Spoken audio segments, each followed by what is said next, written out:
Went quick. All right, let's rock and roll. This is D Hamp from Zone In Sports. How's it going today, E? I'm good. I'm home after a lengthy swimming tournament. I'm back at the house, and it's cold. It's cold out there, boy. All right, hey, on the back channels, we was discussing a little bit about single competition before we hop into the Miami stuff. Let's finish describing what you was telling me about competing against yourself. Well, when it comes to swimming, whether you're doing backstroke, freestyle, butterfly, or breaststroke, every time you compete, you swimming, you're really competing with yourself because you're trying to beat your own time that you had the previous time you swam whatever you did. So my son's deal is the breaststroke. Okay. So he wants to, that's his number one thing is the breaststroke. So he's trying to beat his time, whether it's by half a second or a whole second in the 100-yard and then in the 200-yard breaststroke, which is 4 laps. Okay.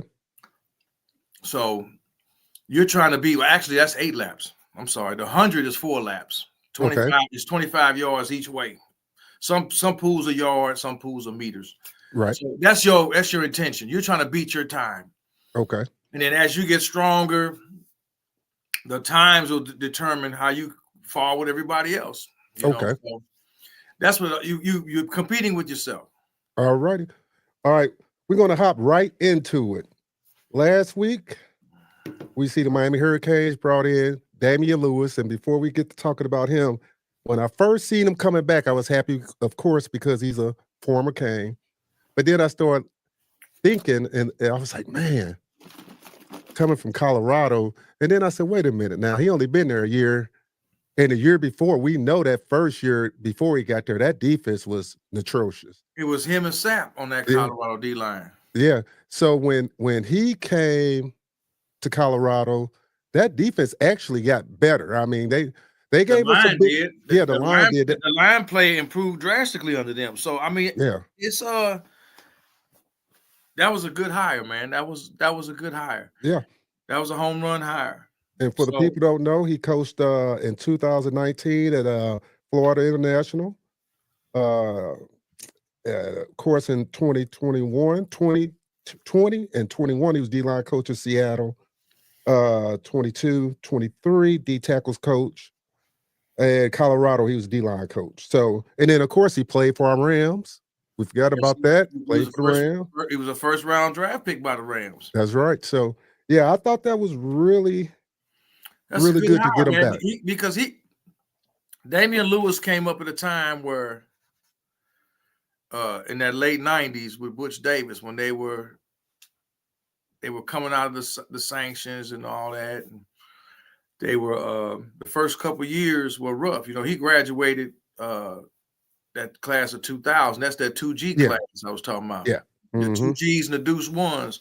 Right. So he came out with that class. He came out, with Reggie Wayne, Santana Moss. Right, them dogs. He came out with some dogs.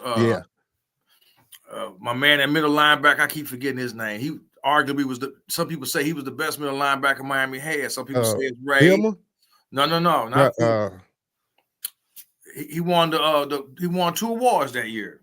Defensive linebacker of the year and defensive player of the year.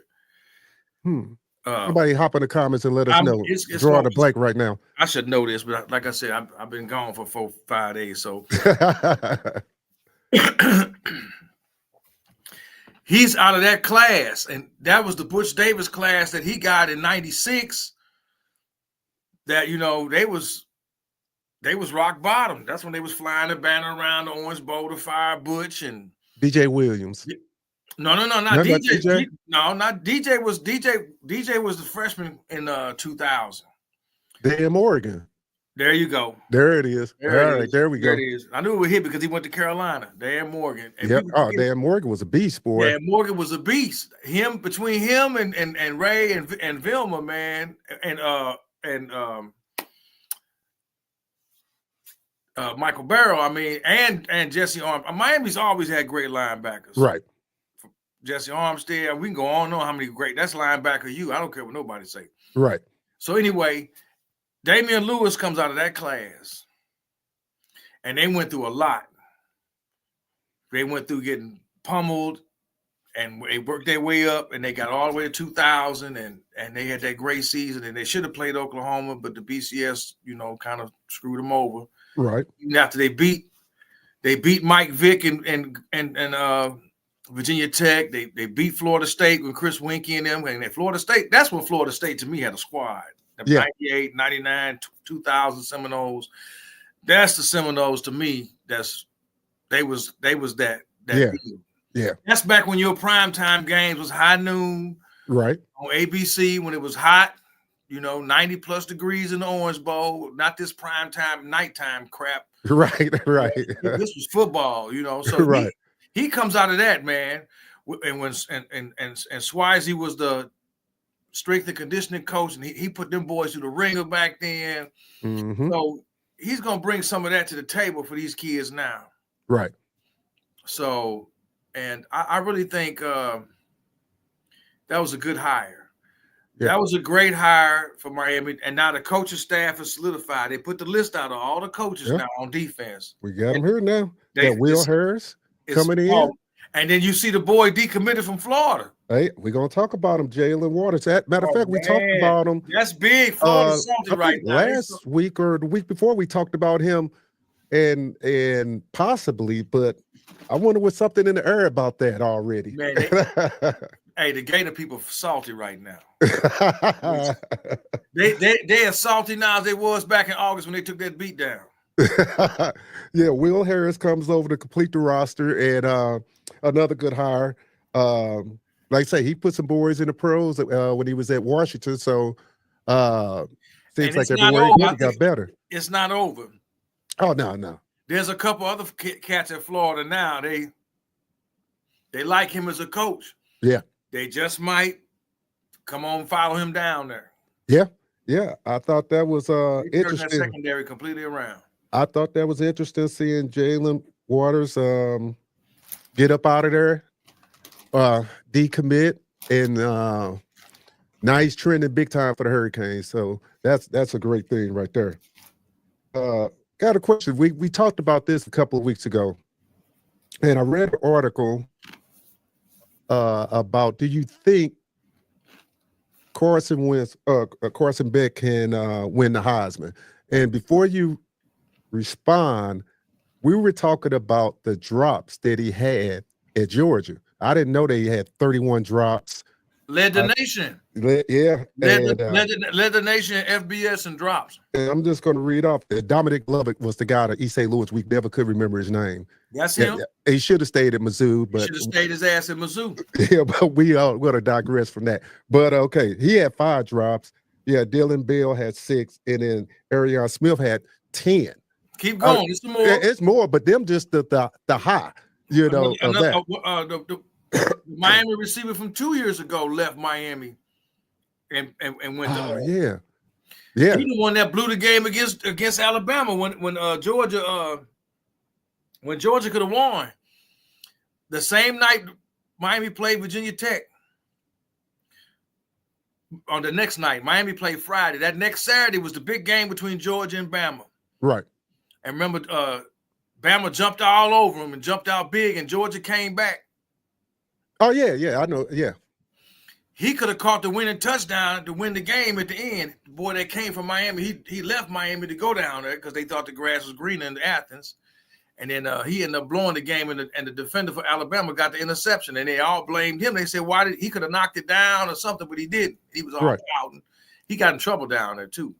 I think some domestic violence stuff. Anyway, he left to go down there. Lovett left Missouri, thinking the grass was greener. Right. I'm gonna go there, and I'm not gonna say Carson Beck can't win a Heisman. If he'd have stayed at Georgia, and if all those guys, if he'd have put the same numbers he did up in 23, they would have been talking about it. Yeah. Because he go to Georgia. And I think that's the point that the article was making about Carson Beck, is that the people that want to knock Carson Beck is not taking into account. They're not putting it in context that the players dropped a lot of, and not just regular passes. I'm talking about bombs, end zone passes, right in their hands. And even though that he's got new receivers coming into Miami, I think Miami had about 21 drops, if I'm not mistaken, if my stats are correct.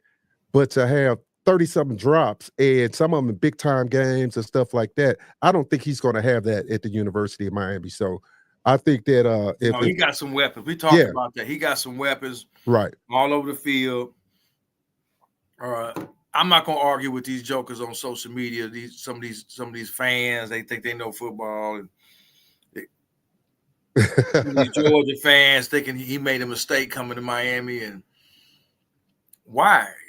He got a better running back room, a better O-line, better receivers, better tight ends. He got better weapons. Yeah, he got better weapons. So I think that like I say, a lot of people was hating on him. Did want to talk about a couple of official visits coming in that we'll get that out the way. You got JJ Sparks from Jacksonville. He's got a visit coming June the 13th. You got an offensive tackle, Chancellor Campbell from Lakewood, 3-star, 6'6", 270, coming in May 30th through June 1st. Of course, you got Camden Portis. He's already committed. He's coming in May 30th. You got Caron Maycock, 3-star linebacker, Miami Central, 6'1", 180. And Thaddeus Hughes, May 30th, 4-star. He's actually a Florida commit. E-back, 4-star coming in May 30th. Tight end Carson Sneed, he's a Tennessee commit, 4-star coming in June the 6th. He's 6'5", 235. And you got wide receiver 4-star from Texas, Brandon Robertson, coming in June the 6th out of Red Oak, Texas. So we got some guys coming into campus, and they got some really nice players coming in. Yeah. We got some really nice players. And to piggyback on what you said a little while ago with Carson Beck, there was a tweet by a guy named Tom Loy on 247 Sports where he said that he thinks Carson Beck is really nice, but he doesn't think Carson Beck has the weapons to compete for a national championship. And Tom Loy, L-O-Y, and that's his Twitter at Tom Loy, and he put that on 247 Sports, and people been getting at him pretty good about that because what weapons does he not have in Miami that he would have had at Georgia? Right, correct. I mean, Georgia did reload with the recruits on National Signing Day. Right. I'm not saying they're gonna fall off.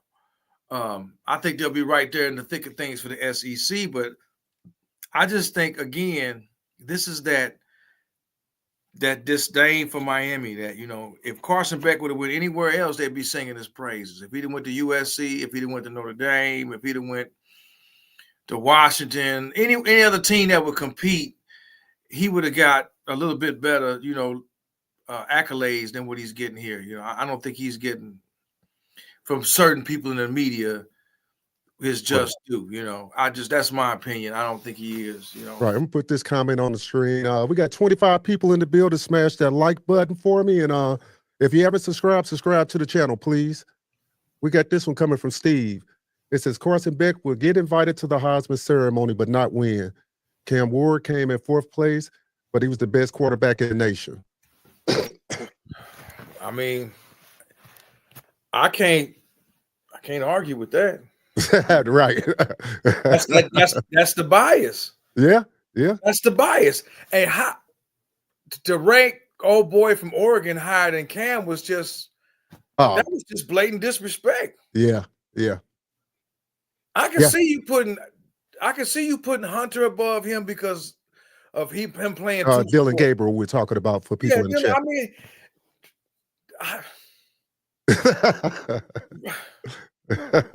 Dylan Gabriel look how he shit the bed against Ohio State in the Rose Bowl. I mean, come on. He was a token anyway. Right. He was a token because he was a token to be in there. Shadua was there. Travis was there. Right. The running back from Boise was there. if anybody should have got it besides Cam, it probably should have been him. But Cam should have got it. But anyway, I don't need Carson Beck to win a Heisman. No. Dorsey didn't win a Heisman. Right. We just need that defense to do its job. We just need the defense to do their job. I don't care. Just go to the ship. Like Coker said, we're going to the ship. That's what you want to do? Let's go to the ship. Right. They screwed McGahee out of his Heisman because they put Dorsey in the same Heisman race. If Ken Dorsey is not in the same Heisman race with McGahee back in 2002, then Carson Palmer don't win that Heisman. McGahee run away with it. Right. But they put Dorsey in there on purpose to take votes away from McGahee. Right. They knew what they was doing by putting 2 hurricanes in there, and then they give it to Carson Palmer. Come on, are you serious? Yeah. Well, you know how we feel about the committees. Don't put this from a Hassan. The fan base don't even Heisman don't care.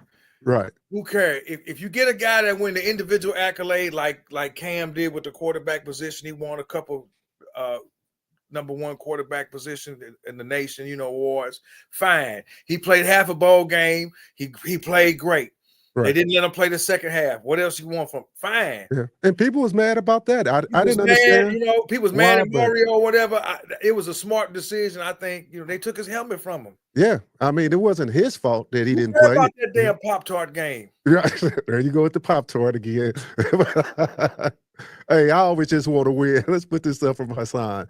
Yeah, he says no one wants Miami to be good again because they know if Miami starts winning again, it's all over for everyone. Oh, well, we already know that. That's true. I think they want Miami to be good only because it's going to draw eyes to the TV. Now, a lot of it's still going to fall on Mario. Yeah. I'm not going to totally say that the cable sports network and the NCAA would totally keep Miami out of things because they got money down there just like Bama got money, just like Texas and Georgia and Ohio State got money. Right. That billionaire down there he's a billionaire with a B. Right. He got money. So Mario going to have to show on his end that he already showing you he can recruit. His coaching is getting better.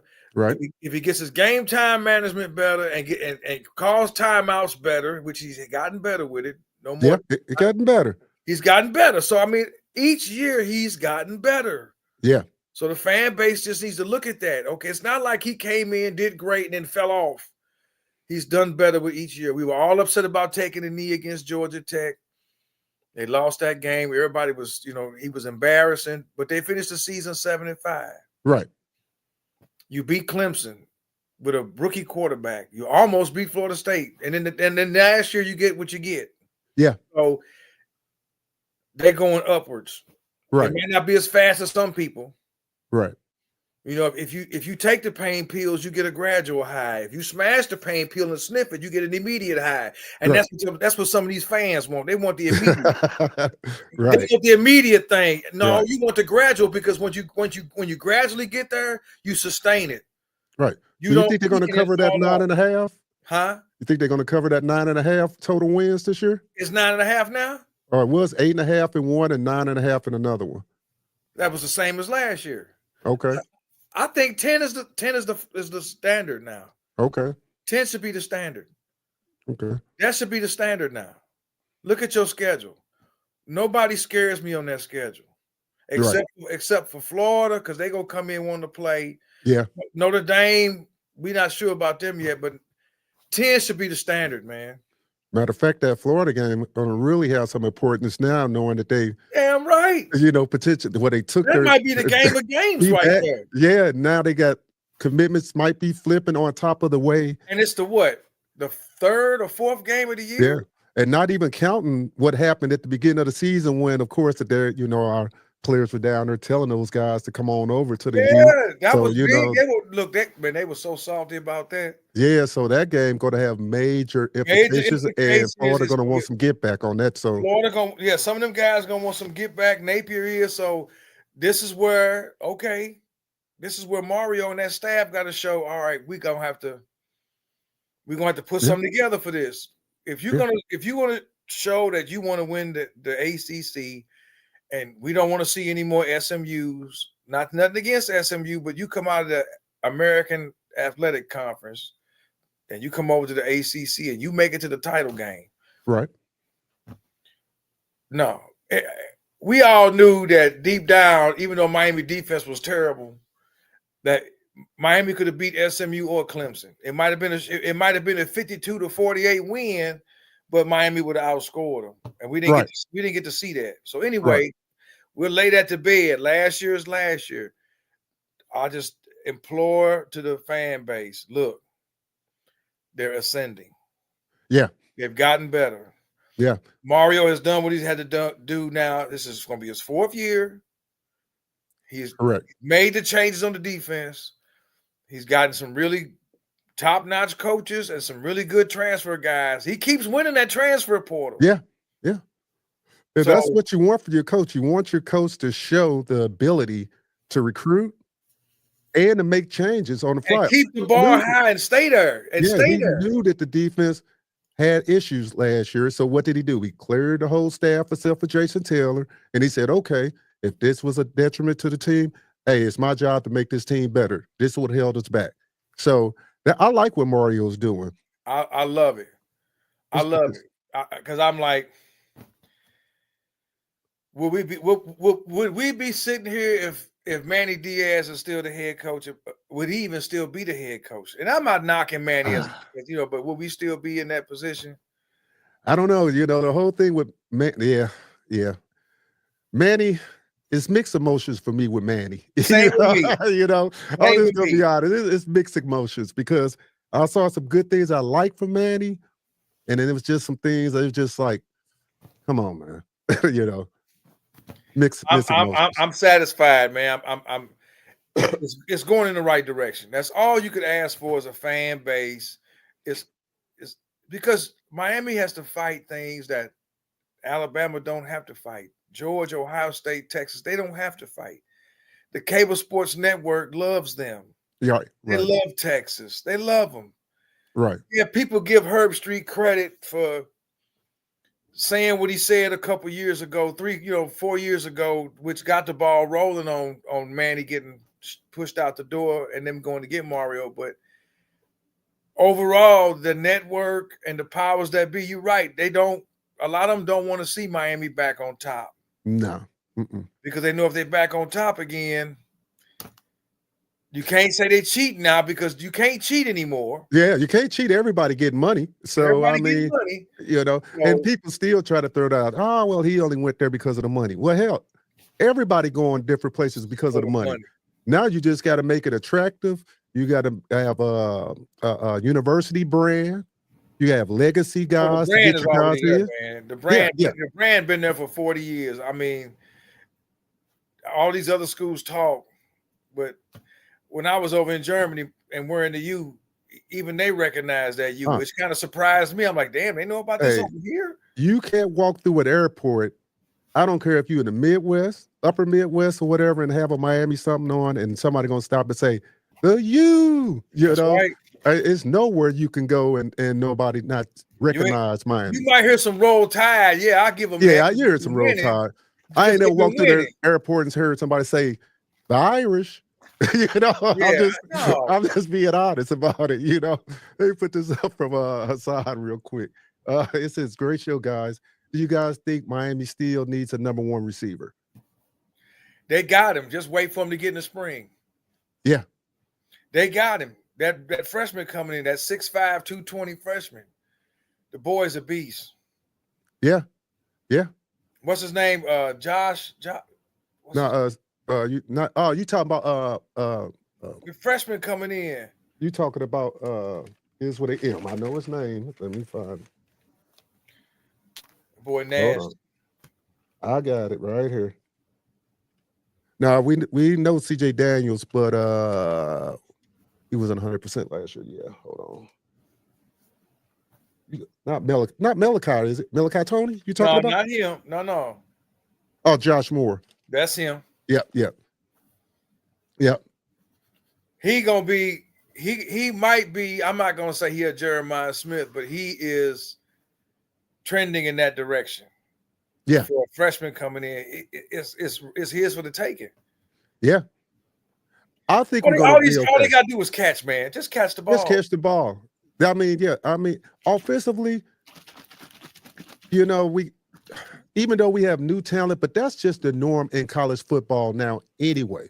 You're going to have people, you know, in and out the lineup and people transferring every year. So every year the coaching job staff is to get that continuity from spring ball, summer, leading into late August, early September. So I expect this coaching staff to do what they need to do and have that receiving corps ready to go. We got 32 people in the building.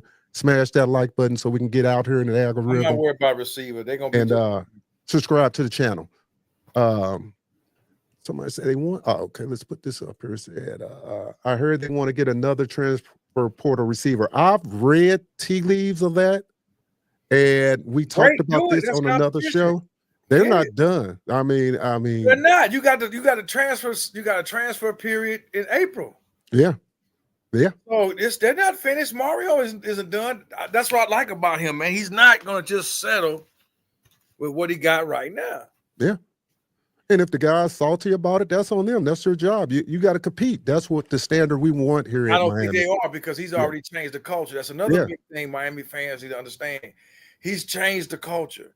The culture wasn't that great under Diaz. No, I agree. When Mario came, a lot of dudes bounced quick. Yeah. Real quick, because they knew the silliness that they was doing. It wasn't gonna fly with him. Right. So it's the culture's changed. Getting some feedback from somewhere. Okay, there we go.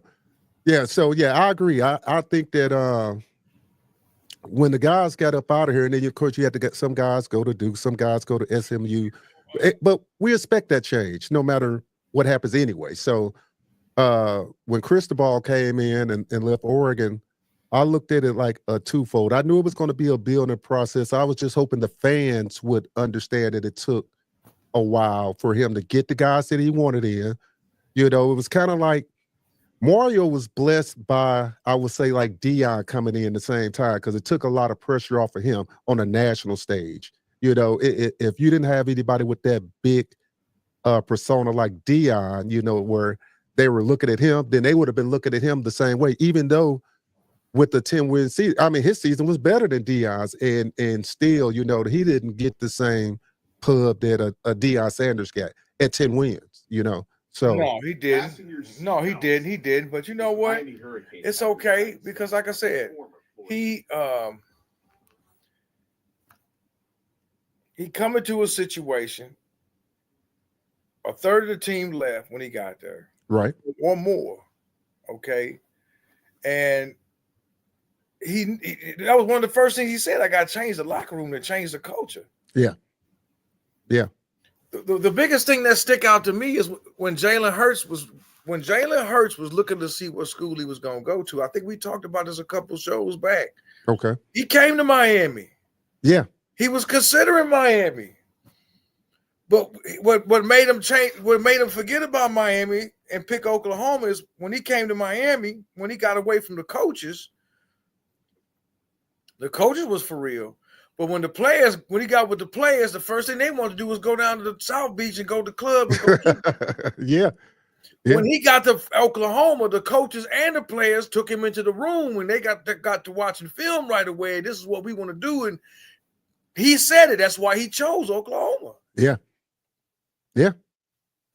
I'm happy for him on a side note, because, you know, what he went through at Alabama, getting benched, then coming off the bench because they was all about Tua and winning a natty, and then going to Philly, and then going to Oklahoma, and then going to Philly. And that's you know, I'm not a big Eagles fan, but, you know, that's cool for him, man. And the funny thing that you talk about the culture, what made Camp so effective is that when he came in, he was ready to get to work. It's the same thing right away. He came in. They've seen him in spring ball. And I think, remember, there's a story of a receiver that was working out with Lamar, with Baltimore, with Lamar Jackson. And Cam was ready to work out with all the Miami receivers, but dude wasn't there. Right. He called him on the phone, say, hey, man, I want to know, does anybody know who that was? I'm thinking it was old boy that went to Alabama. Uh, Could be wrong. He would have been our okay, number one. yeah. And I was even shocked when he went to Portal and then went to Bama. I was like, what? I guess he bounced because he figured wasn't nobody gonna be there to throw him the ball. Are you talking about Isaiah Horton? That's what. Yeah, Horton. Yeah. And I'm like, was it him or was it George? It was one of them two was the ones that was with Lamar. I think it was back over the late summer or whatever, working out with him. And he said, hey man, you need to get down here with us. Right. Otherwise, I ain't gonna be throwing you the ball at all. He was an alpha like that. Yeah. It's crazy. I just want to know. I would love to know which receiver. I ain't never heard anybody say who it was. Oh, you know it's going to come out some years later. It might not come out now, but it's I wonder which receiver he was talking about, man. I'm only guessing it was Isaiah Horton. I was shocked that he left, but he probably figured I'm gonna go to Bama and have old boy throw me the ball. But he declared for the draft too. Yeah, which he should have stayed. In all honesty, he should have stayed, man. Yeah. It ain't too late. It ain't too late. Isaiah, he can't come back. Yeah. Hey, he can come back. He just got to do what he got to do. It says somebody says the hater Nick Saban told him to go to Oklahoma. Even Nick Saban said it. I think he's talking about when the Eagles quarterback. Yeah. Yeah, Jalen. Excuse me. Yeah, he did. He did tell him to go to Oklahoma. He did. So that and the fellas, all the Diaz fellas, took him out. Yep. That sealed the deal for Miami. Yeah. Like I say, when I look at the Manny thing, I don't know, was he trying to be too much of a player's coach or what? Because I don't know, how did he You ain't lose? got the studs to do that shit. Jimmy could do that because he got dogs everywhere on the field. It's going to hold other people accountable too. Right. They held each other accountable, and they was going to beat you on an off day. They were still going to beat you. Right. He had that type of talent. But now, man didn't have that kind of talent. Right. He might have had one here and one there. And I didn't care for old boy at D tackle. He ended up going to Arizona State. I thought he was a big mouth. I don't know who they called him Chucky. Yeah, I don't know who that is. But yeah, it was just interesting. I know what I'm talking about. He played D tackle. He always got a lot of penalties and shit all the time, and antics at the end of the play. And then when Cristobal came, he hurried up and transferred his butt. He went to transfer portal. He went to Arizona State. Y'all know who I'm talking about. Somebody, I forgot his name. You know what I'm talking about. Somebody put it in the chat if you know what you're talking about there. That's just one example of somebody that Mario was coming in to change the culture in the locker room. Right. And now we're in our fourth year, and you've seen the change you've seen it. You saw it last year. I might say Nesta. There it is, Silvera. Silvera. That's him. I never cared for him. Making her a shift day. I never cared for him because he always ran his mouth. He got a lot of penalties. If you go back and watch, he got penalties for running his mouth, doing extra crap after the whistle. Yeah. I know what you're talking about. There was a few times he showed something, but for the most part, nope. And as soon as Manny got the job, when Mario got the job, he was one of the first ones to go in the portal. Yeah. Yeah. One of the first ones. I'm out because he knew he couldn't do that dumb shit down there no more. Yeah. And usually that's what happens when you have certain coaches coming in, and guys know when you got alpha coaches coming in, they kind of Butch Davis was. Yeah, hit the road. Yeah. When Butch came in, that's why they lost. They was terrible in in 96 and 97, but so many dudes quit the team because Butch came in with that iron fist. Yeah. All you clowns got to go. Yeah. It's gonna be hard enough not having scholarships. I got track guys playing football, not all y'all that's not in this, you got to go. Right. And that's how Maury was. If you're not in this, you got to go. And I tell the fan base, if y'all gonna keep crying, shut up. You out. This ain't gonna happen overnight. Yeah. Yeah. And well, to the fan base out there, like I said, I get a lot of some DMs and stuff. And I had one guy specifically, I should have screenshotted it. He sent me well, he put it in one of the last lives we did, said that Miami Hurricanes was soft last year. And so I responded was like, did you mean soft on defense or soft as in whole? And he said, as a whole team. And I'm thinking like, I didn't respond because I didn't agree that they was a soft team. I agreed they didn't have the talent on defense to do the things that they needed to do. But that offensive line, there's no way you could be the best offensive line in the nation or one of the best offensive lines in the nation and be soft.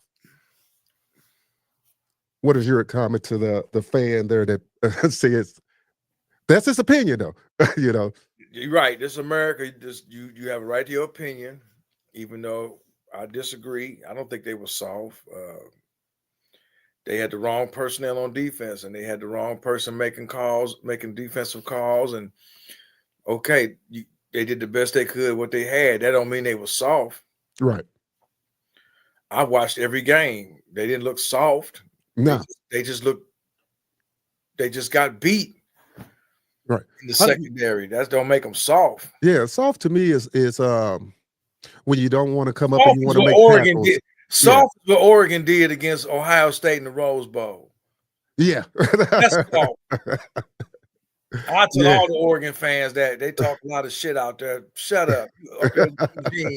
That's soft. You wasn't that far. You on the West Coast, and Ohio State came out there and slapped you around on national TV. Yeah. And Beat the pants off of. And they got the nerve to put him in the Heisman race. Man, get out of here. Hey, well, look, Dylan had a good year, but yeah, no, I would have rather seen Bo Nixon there than him. Yeah. He was a token, and I'm gonna leave it at that. If I went on anybody else's podcast, I'd tell him Dylan Gabriel was a token. Hey, well, we gonna leave Dylan alone, you know. Hey, that's all I'm gonna say. Yeah. Going back to soft, if you want to see soft, that was soft. Yeah. That was an embarrassing playoff game for the first time to have a playoff platform, and for them to be ranked number one in the country. That just showed me they wasn't the number one team. If you number one for a reason. Yeah, true. And football is not what it was 20 years ago. No. Rules are different. Back in the day, teams that were number one, they was number one for a reason. Right. Because they won every week. Right. And if they lost, it was a battle.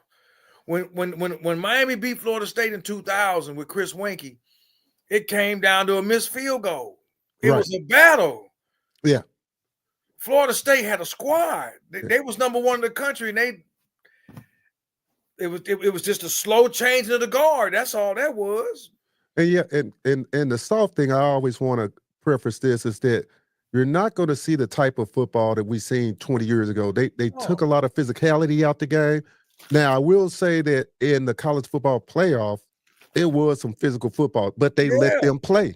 There's a difference between what they did in the college football and then the regular season. That Arizona State Texas game was a banger. Yeah. I mean, it was some hitting going on that they was letting during the season. Some of that stuff would have been penalties. I'm just going to be honest with you. You know, it's just some stuff. You know, they would not calling pass interferences. You know, during the season, this little ticky-tap pass interference. They was letting those guys play, which makes for a better product, a better game when you let people play. It was. Aside from that game, even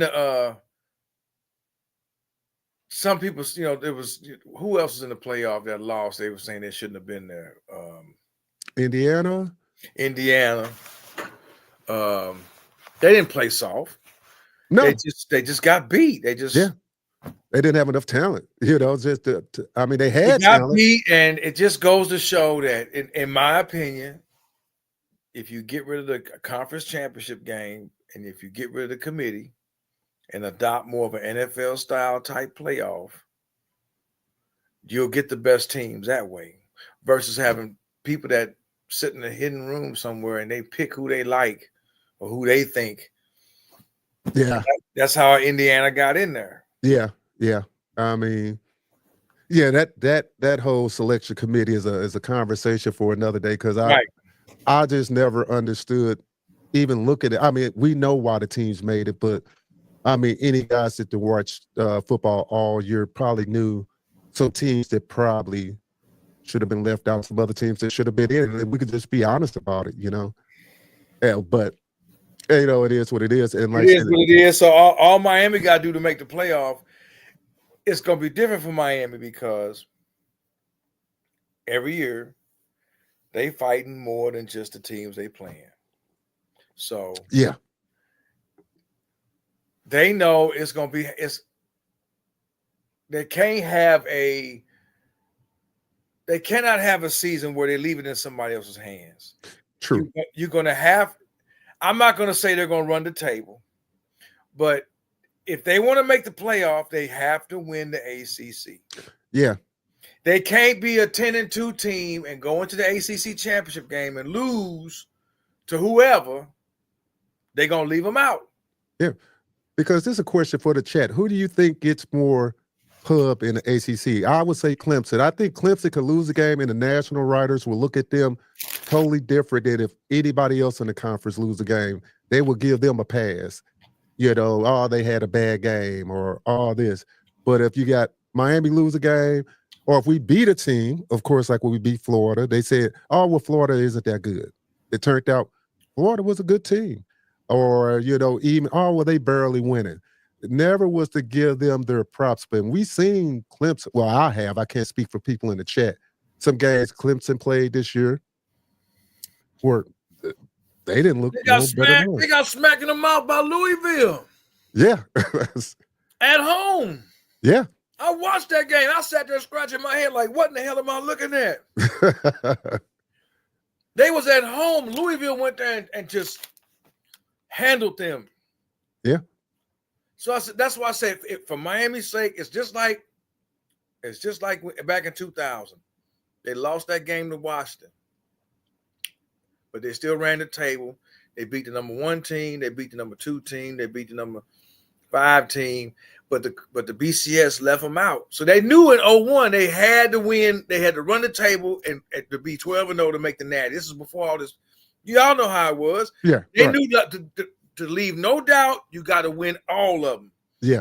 So that's the only choice Miami got. You either got to win all your games and win your conference championship, or even if you go 9-3 or 10-2 and you make the ACC championship game, you have to win that game. Yeah.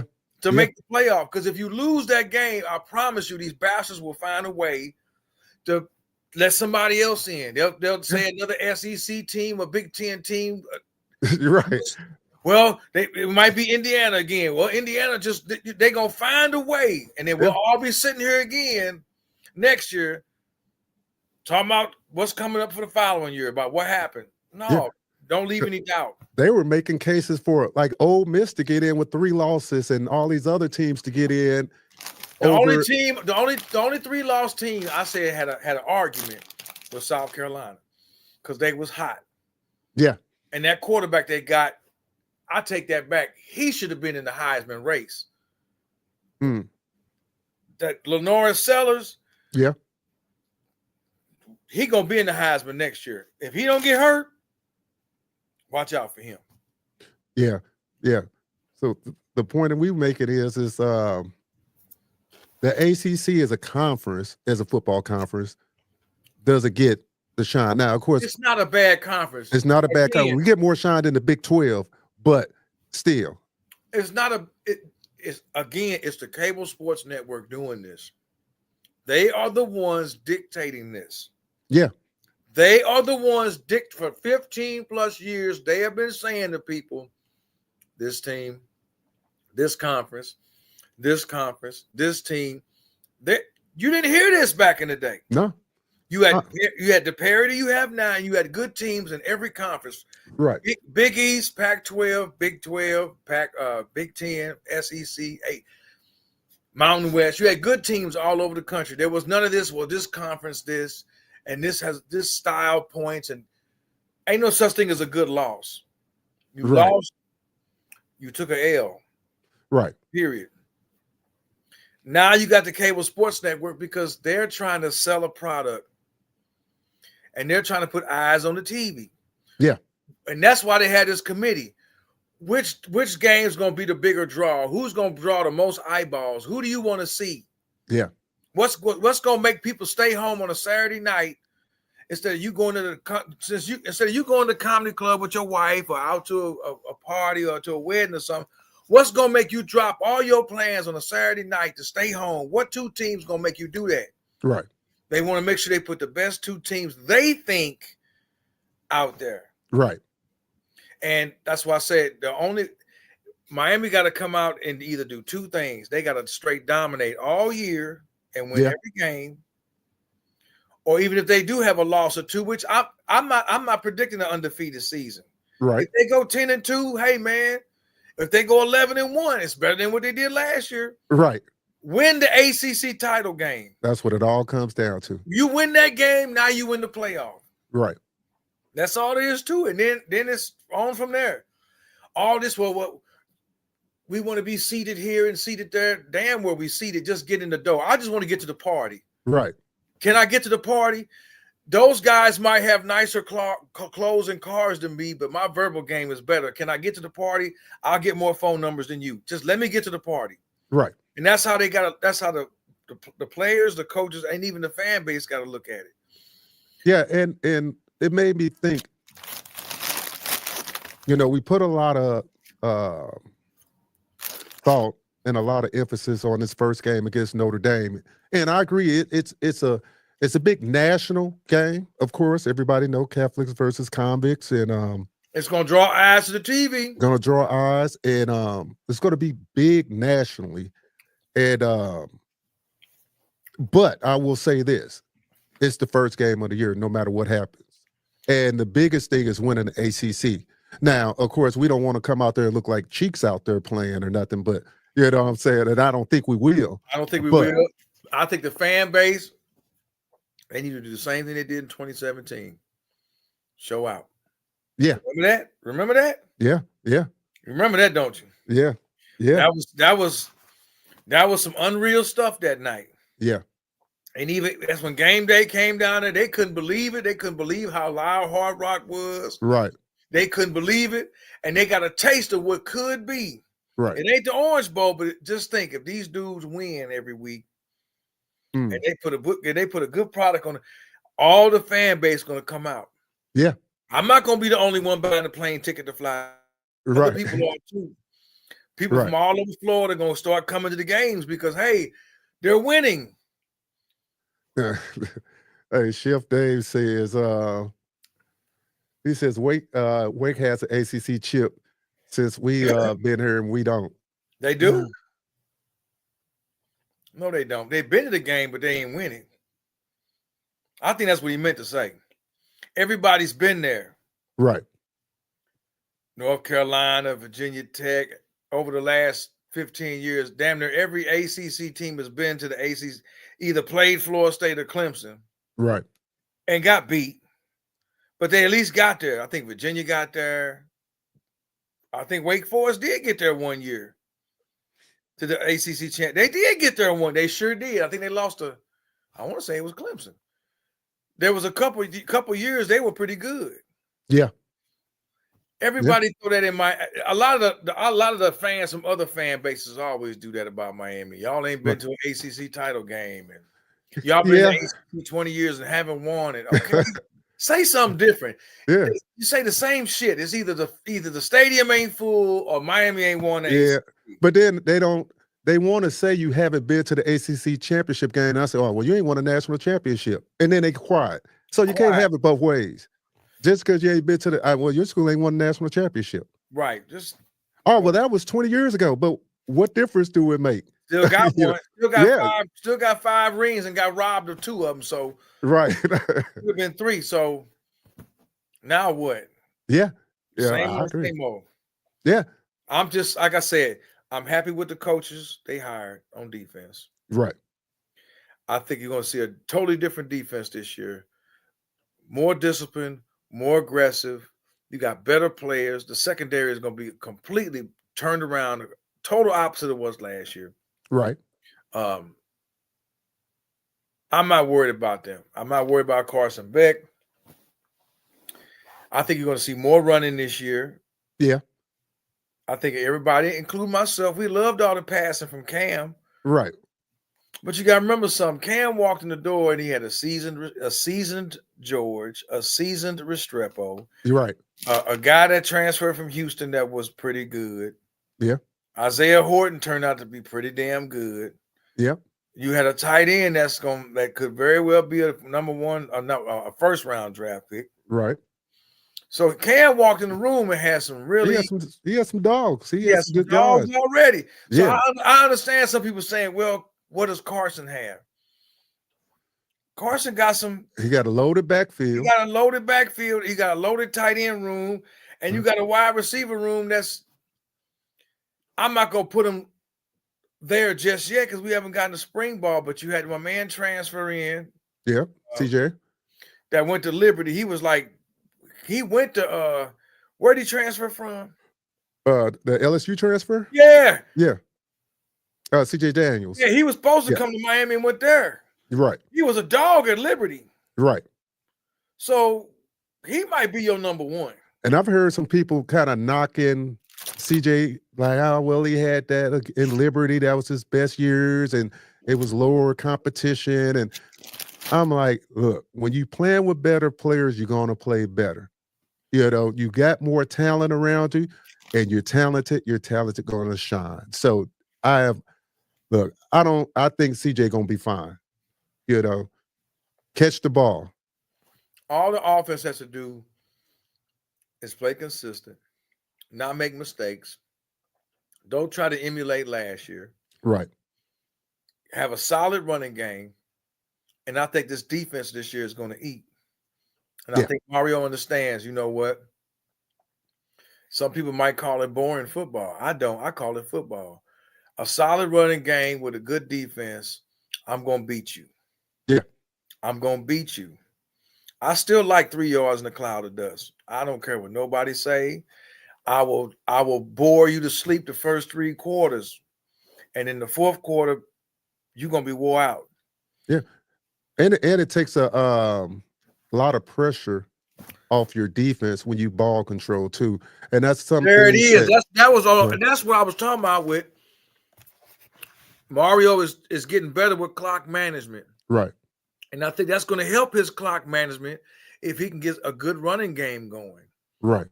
It's going to force you to have a better clock management because now you're dealing with the clock running. You're slowing the game down a little bit. You don't have to, you know, I know that's with Cam and Shannon Dawson has that type of offense where you can sling it all over the field. Right. You can still do that. At times, you got to pick your spots. Right. But if I got some running backs back here that's going to give me 5-6 yards of carry, hey, I want this offensive line to wear your defensive line down to where your linebackers and your secondary got to start creeping up now. I want to pound on them. So when the fourth quarter comes, now I might throw and hit you a little bit because now you wore out from coming up making all these tackles. Right. Or one of my guys going to break one. Right. And to give my defensive time to sit on the sideline and catch a breather. They ain't got to come right back out there because I done 1, 2, 3 incomplete and I'm punting and they back on the field. Football is about putting it together, man. You said Wake wanted it. You know what? I might even go. He probably right. Right. You probably right, bro. I ain't even think that far back. 06. Yeah. That was Larry Coker last year. That was the big fight with FIU in 06, I think. No, I mean, he could be. You know what? I think he is right now. I wasn't even thinking that far back. I was thinking back, the last 15 years, right. Clemson and Florida State, how they were saying on ESPN, every team's played for the ACC championship except. Yeah. And still, even if they have, it still doesn't mean like ain't nobody going back saying you won a national championship. My apologies, Chef. Chef was right. I didn't think that far back, brother. I didn't think 06. I'm like, okay. Yeah. And I think that's the standard that people have for Miami and that we have for Miami is that, it was Coker's last year. That we've seen, we're old enough to have seen them win national championships. Some of the younger generation hasn't experienced that, and that's the frustration. They talked about that. They don't know. They don't have the ability to appreciate what we saw. Yeah. You got a Damien Lewis coming in. 96, 97, or 97, 98, 99, 2000. Mm-hmm. Them first 2 years, man, was some tough years. Yeah. 98 was promising, bro. Yeah. 98 was a promising year. And then Najee got hurt in that first game against Ohio State. Yeah. In that 17th annual kickoff classic up there in the Meadowlands. They beat Ohio State. That was a big one. Again, just like Miami got this big game with Notre Dame, that was a big game then. Right. You know, with James Jackson in the backfield, Damien Lewis was playing, Dan Morgan was playing, Santana, Reggie on that team. Right. Bubba Franks was the tight end. They had a squad. But they ended up losing to Penn State. They lost to East Carolina. They lost to Florida State. And they lost to, not 98. I'm sorry. 99. The 99 season. I apologize. And they lost to Virginia Tech. So I look at what they went through, what Damien went through coming up. He bringing that to the team. You know, hey, I got a lot of faith in Damien Lewis on the D line. Yeah, I'm looking forward to it. Deion hired him and Sapp knowing he was gonna lose one of them. Right. So I'm gonna hire two. I'm gonna hire two good dudes because I'm gonna lose one of them, and rightfully so. You can't. Guys that are coaching now that used to play, they want to elevate their careers. Deion understand that. I mean, look how he elevated his career. Right. It says we got this he didn't go to Dallas. From Willie Little, it says more national titles have been won with 3 yards and a cloud of dust than any other way. Facts, yeah. And that's for damn sure. You know, you go back to the 80s. Even Miami last natty, I mean, Clinton Portis carried the load. Yeah. Yeah. And if Frank Gore don't tear ACL, I think you had a 1-2 punch against Ohio State in the Fiesta Bowl. I think they win without McGahee having to do it all. But he was hurt most of that year, I think. Right. Gore was the 02 year. So somebody asked me, somebody made a comment on a Facebook post about he didn't have a lot of, he was concerned about Miami's running back room. And I was like, you don't like the running back room? It's not that he didn't like it. He wanted somebody else, another hitter in there to make 4.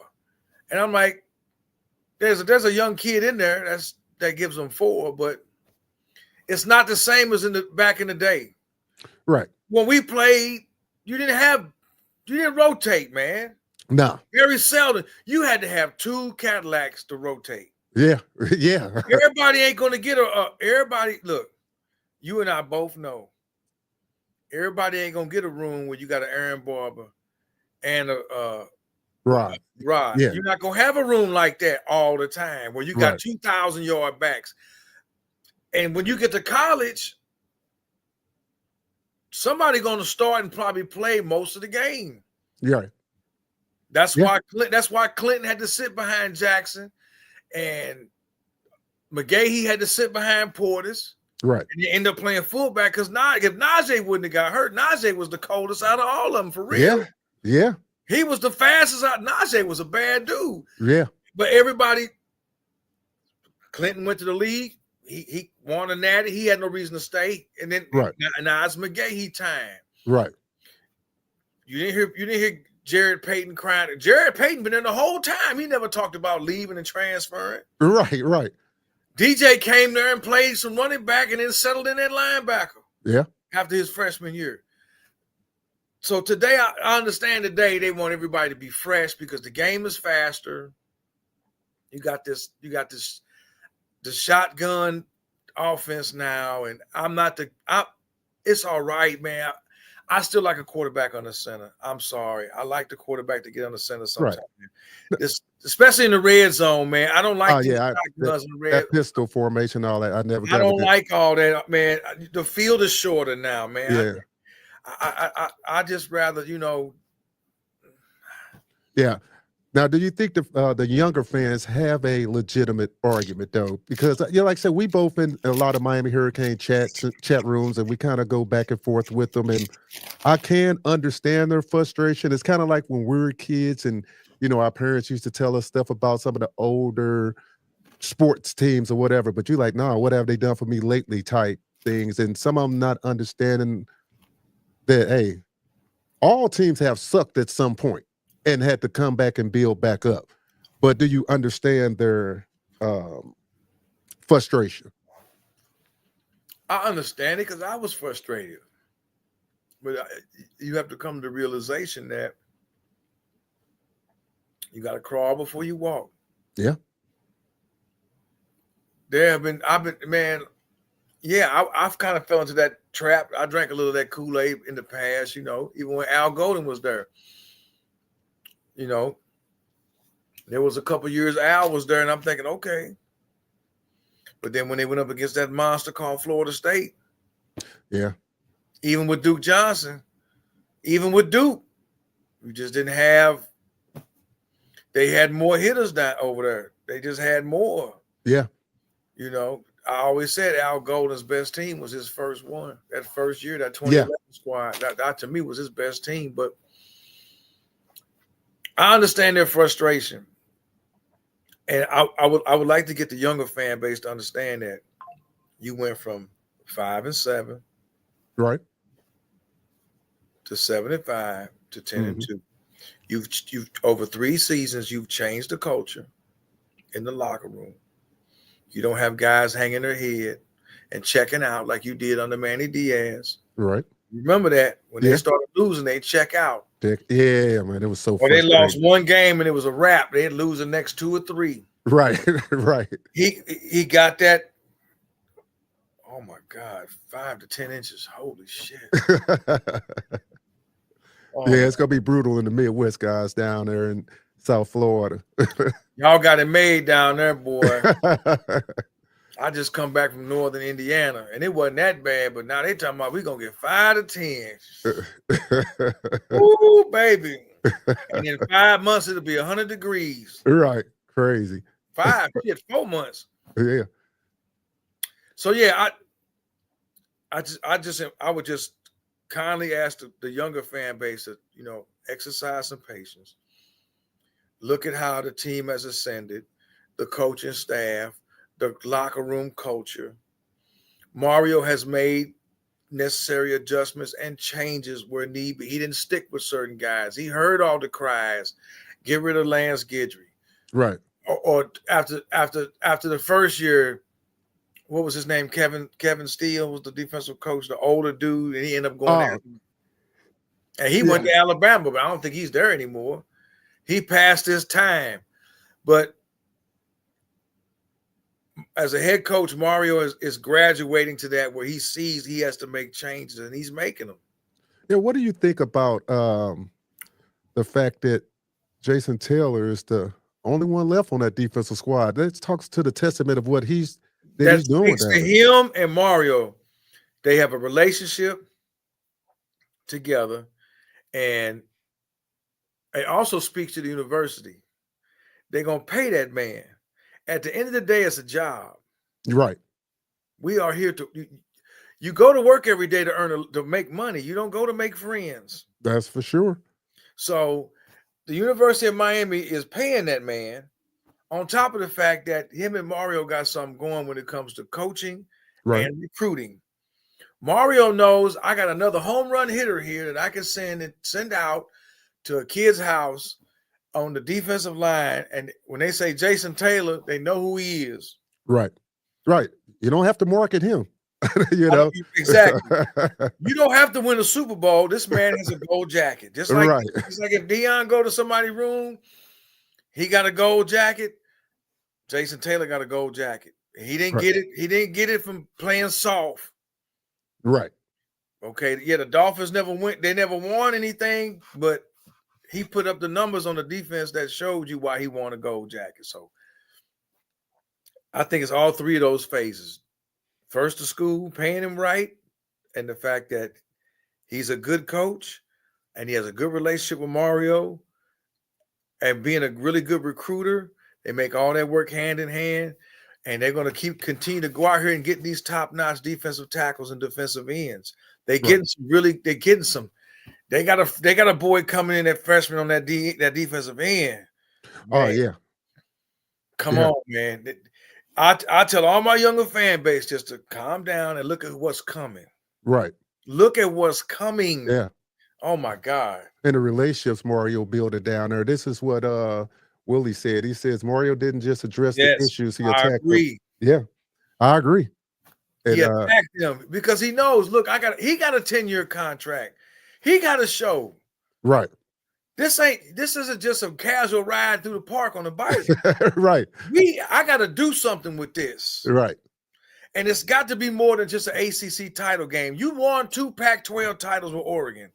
You came down here to win the big one. Right. And win more than one. Yeah. He has the potential to be another Dabo type, and I don't mean in coaching style. I don't mean in style. I mean, right. To win multiple titles, to where every year the Miami Hurricane brand is within the top 4 every year. It ain't just, it ain't just going to be about Bama, Clemson, and Ohio State. Right. Miami going to be mentioned. And if the cable sports network want to put more teams in there like Texas and Oregon, fine.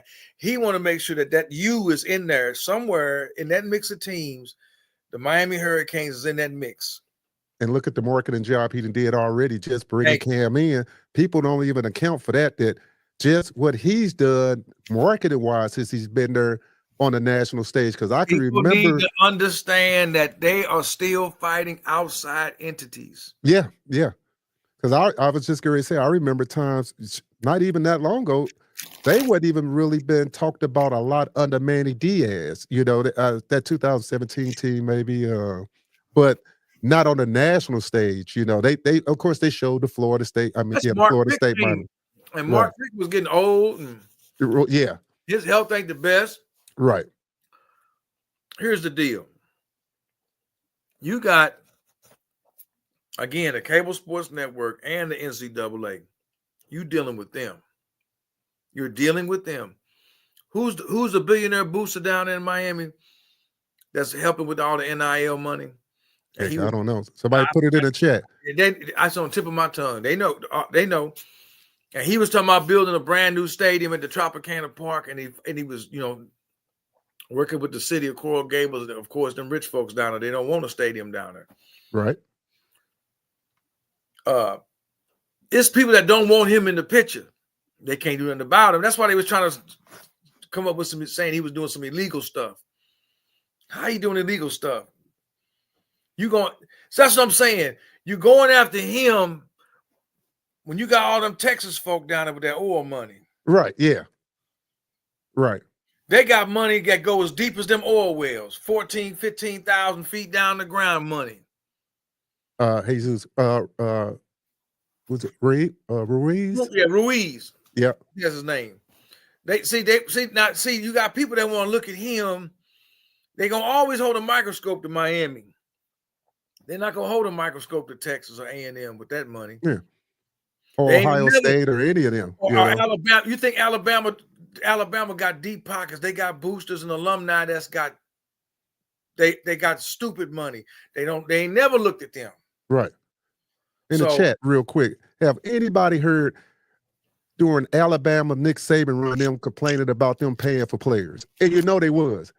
We got to be honest about it. We know they was. We not sitting up complaining about it, but like I say, when it comes to Miami, it's always that microscope. Nick Saban bounced for that, man. Yeah. I don't care what he say. He bounced. Alabama was here. Right. Everybody else was here. When the transfer portal and the NIL kicked in, it did this. Mm-hmm. And in some cases, it did that. Yeah. Because now Georgia had deep pockets too. They just finally kind of got committed to saying, okay, we tired of Alabama winning this every year. We hired Kirby Smart for a reason. Yeah. Remember, Kirby used to be his assistant. Right. Remember, for a while, Kirby couldn't beat Alabama. Right. for so many years, Georgia just couldn't beat them. They looked good all year until they played Bama, and they just couldn't get over the hump. They finally got over the hump, and they ain't looking back now. Right. So I think Alabama's done. Hey, Steve put in her. He said Alabama kids were supposedly getting new cars. Holy my ass, they was. They were supposed to do it. Them cats was posting pictures of all them charters and shit. They had all them damn, they had them scat packs and all that on the damn, man. Say supposedly hell. And you know what else go with that, and it ain't no car. Yeah. All you gotta do is go back and watch Jesus Shuttlesworth. What was he getting at the college when he sat there with Rick Fox at the table outside when they was eating in the movie? Remember? Right. That come with it too. That come with it a lot. Go ask about your boy at Missouri. Van Zandt? No. That's going pro right now. From East St. Louis? Yeah. The receiver. Got his face on all the potato chips. Yeah. Luther Burden. Yeah. Oh man. Yeah. It's unreal what they giving that boy in Missouri. Yeah. Now allegedly, I don't know. Allegedly, it was some stuff that got him over to East St. Louis, that got him into Mizzou, and so yeah, it's been going on. Like I say, back from when I was at school, when they said allegedly Tony Van Zandt was a parade All-American here in Missouri, and supposedly, allegedly, when he was in high school, they bought him a brand new Trans Am his senior year. The school colors. So, I mean, it's been going on forever. You know why? Because Hazelwood Central was black and gold, and Missouri black and gold. So they make that shit fly. You're right. He said he went to Missouri so his parents could come watch him play, which I'll take him for his word. Right. But he could have went anywhere in the country because it was him and Emmitt Smith. Right. They was the two parade All-Americans. Right. So anyway, what's going on now? It's been going on, especially with the Southern schools. It's been going on. Right, yeah. I'm not going to necessarily say it was too much of that going on with Ohio State, because Ohio State been a brand too. As much as I hate them, they've been a brand since the 70s. Right. So they're going to get a lot of your top-notch Midwestern players and some players from the South. Now, for them to come down to Miami, South Florida, to Georgia and other schools to get top-notch players, yeah, you're going to have to. You're going to have to pay. There's just no other secret. It was under the table and back then, and now it's out there. Right. It's out there now. Now, that's what I said. Now you got parity. Until they come up with some regulations and regulate how they're going to do this, it's whoever got the most money. Well, I did hear that some of these, like the Big Ten and the SEC, is in cahoots with some players to try to put contracts on the NIL money. But I'm going to read this comment for Etheridge. It says, does anybody think that Miami needs another wide receiver in the portal, or do we have enough? One more wouldn't hurt. Yeah. One more wouldn't hurt. The best one you can get. Yeah. Because you want the competition in the locker room. Hey, competition breeds. Hey. At every position, get who you can get. I don't see no kids want to quit. Like I said, the culture different. Yeah, right. This ain't the culture. Oh man, you sign somebody else, I'm gonna transfer. And I think Mario has pretty much weeded out all the bullshit that was on the team. Right. All the weak ones that fell off, they've already gone to the portal. Right. A lot of the guys that was on this defense that didn't work out, a lot of them you've seen, they put their name in the portal. Right. And they were still part of that culture, but they realized, hey, they're not up for the task. Right. Mario going to get some different coaches that's going to come in here and do some different things than what Lance Guidry did. Yeah. So some of these guys hit the portal because they know, all right, well, it was real, but I ain't going to be playing come next season because they going out and getting some real home run hitters now. Right, yeah. And, fair enough to some kids that want to leave. I don't knock a kid for leaving. I don't knock a kid. I knock kids running for competition. And that's just because of the generation it is, I don't know, because you know what? My father always told me, All these kids want to play football and they want to go to the NFL. But how many of them make it? I'm going to put this up here. He says, this, I don't need to cut you off. He says, stop it. There's no competition when they bring a wide receiver from the portal and they're paying top dollar. Well, then it's never been competition in football, in college football, because that's what they've been doing forever. I can see what I kind of see what he's saying. If you're gonna pay top dollar, well, you know what? If I'm gonna give you top dollar to come in and play with an NIL, and you ain't producing, they can pull that NIL. Yeah. And I don't think that would happen because if I'm coming to get you, you obviously you good anyway. I'm not the only one that wants you. If I want you, Bama wants you, Ohio State wants you, Georgia, Texas, Michigan wants you, K-State wants you, USC wants you, Washington wants you, Oregon wants you. So if you're gonna come to me, if I'm offering the most money and you pick me, you ain't a dud. Yeah. But when we say competition, all the other boys on the team going to have to compete now because you're there. Yeah, that's what I mean. It's like, you're not no. Maybe they misunderstood us. Yeah, if I'm gonna give you $1 million NIL and you coming, you playing. Oh yeah, you playing. But your presence and your aura, since you bringing that energy in the room to get this $1 million NIL, these other wide receivers gonna have to make a choice. Either I'm gonna compete, right, or I'm gonna go on transfer and quit and go somewhere else like Memphis, and I ain't knocking Memphis, but or you know a Cincinnati or a Western Kentucky, and I don't want to knock these schools. I'm just saying I can't blame a kid for wanting to leave because you ain't gonna make it in the league. All these kids need to realize you're not going in the NFL. Right. You're not going. You're gonna be working a regular ass job like the rest of us.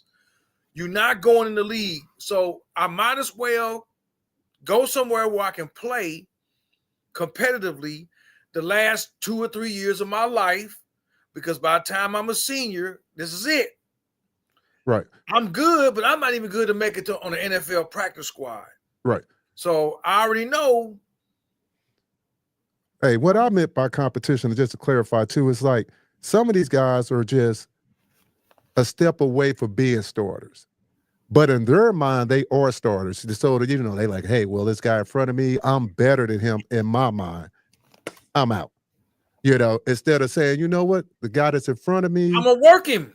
Yeah, I'm gonna prove to him why I should be on the field. I'm gonna take your spot. Yeah, that's the competition I mean. And then exactly, I'm gonna take your spot. So I just want to clarify that in case it was just any. So confusion. I agree with you, sir. If somebody paying you the money, you coming in, I'm paying you to come in and be right away, day one, you the man. Right. But again, your presence in the locker room, it sends a subliminal message to all the other receivers or linebackers or whatever the other position may be that, hey, you think Martinez coming in at running back didn't elevate the other running backs play in that room? Yeah. Oh, yeah, because when they got on the field, they knew they had to shine. The only person, and I wish they would have kept A.J. Allen. I don't know why. I liked him a lot. I thought every time he came in, he played hard. He played with an attitude. And I said, I hated losing him, but I don't know where he transferred to. But at the same time, I'm happy for him because he's going to go somewhere. He's going to get some more click. Right. I would have argued putting him in more than Fletcher. Now, some people might disagree with that.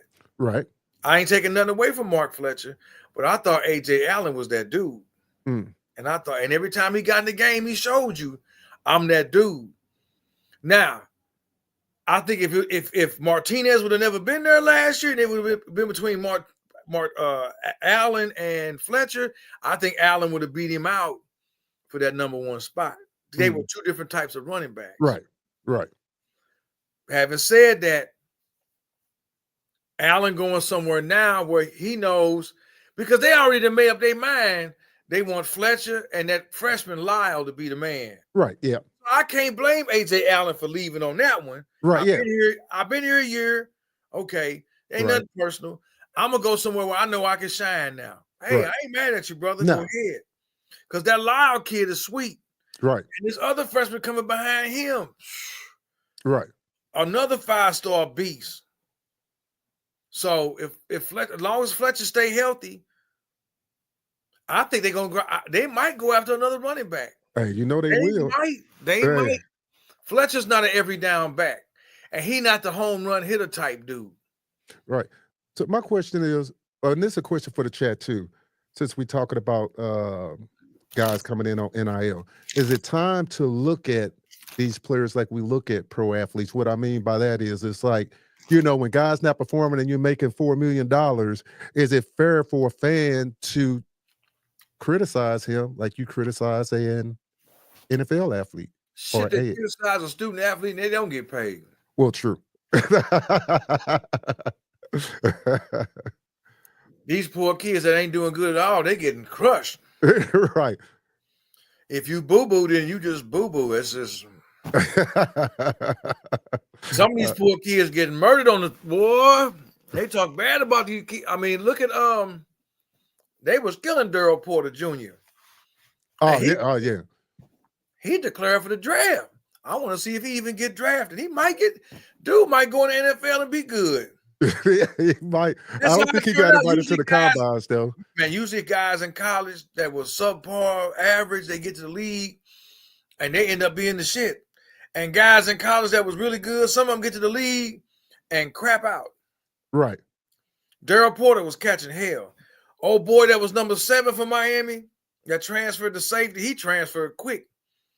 He was catching the blues. It's been a lot of players that play that they catch hell, boy. They get criticized. They ain't getting no money. Yeah, that's what I'm saying.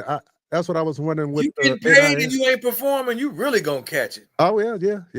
Now you're gonna have Stephen A. Smith and the rest of them talking bad about you. You're gonna have Joel Clanton talking bad about you. He says, what I do hate, because Miami getting top South Florida talent that is already battle tested. If we keep doing this, it won't be any more homegrown talent like Andre Johnson or any great Miami wide receivers. Put that back up there again. Okay. Let me read that again.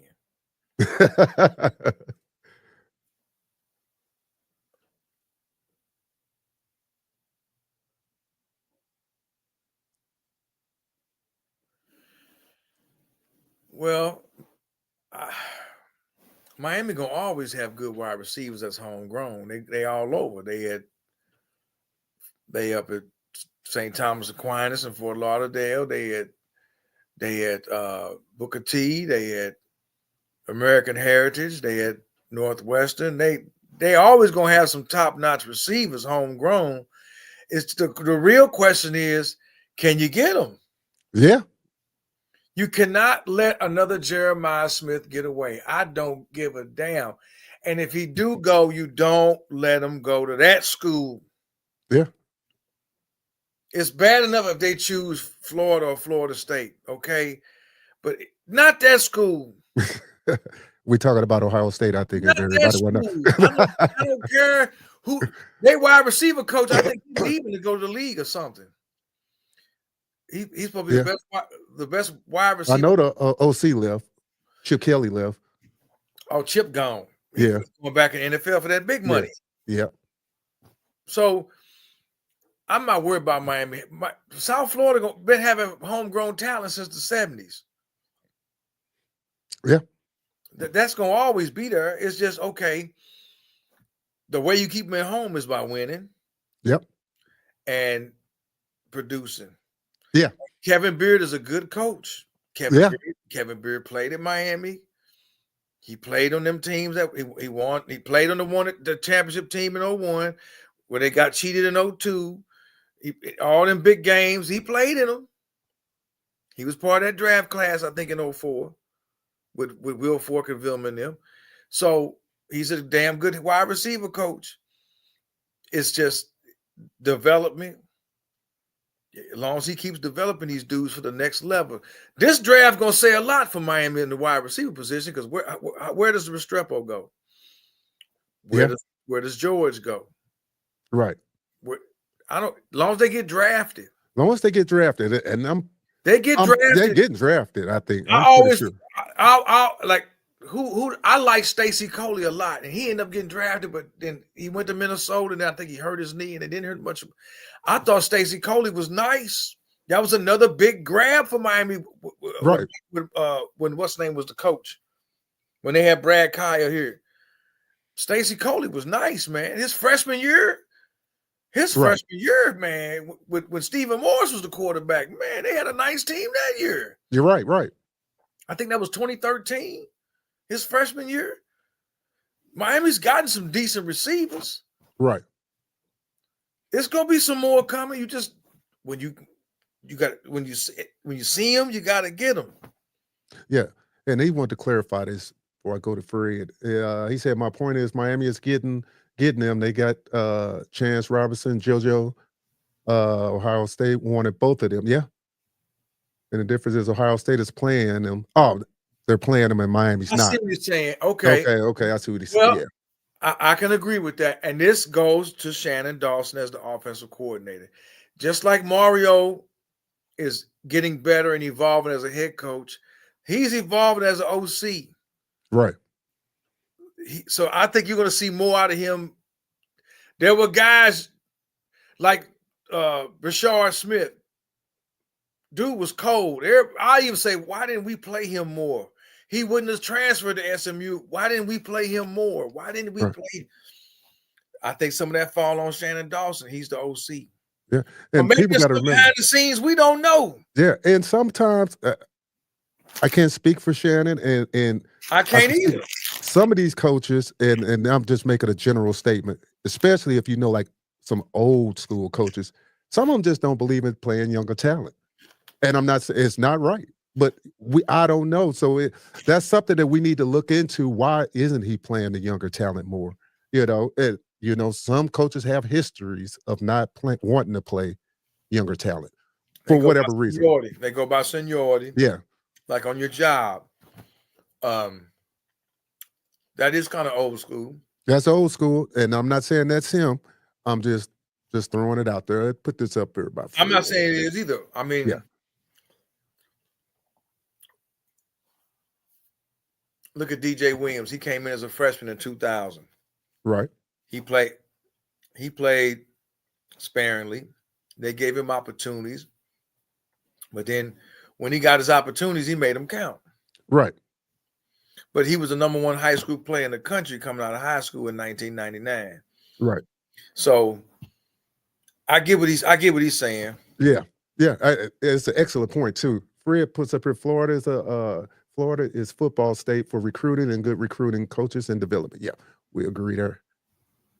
So yeah, and the interesting thing about playing young talent, some of it's opportunity, some of it is the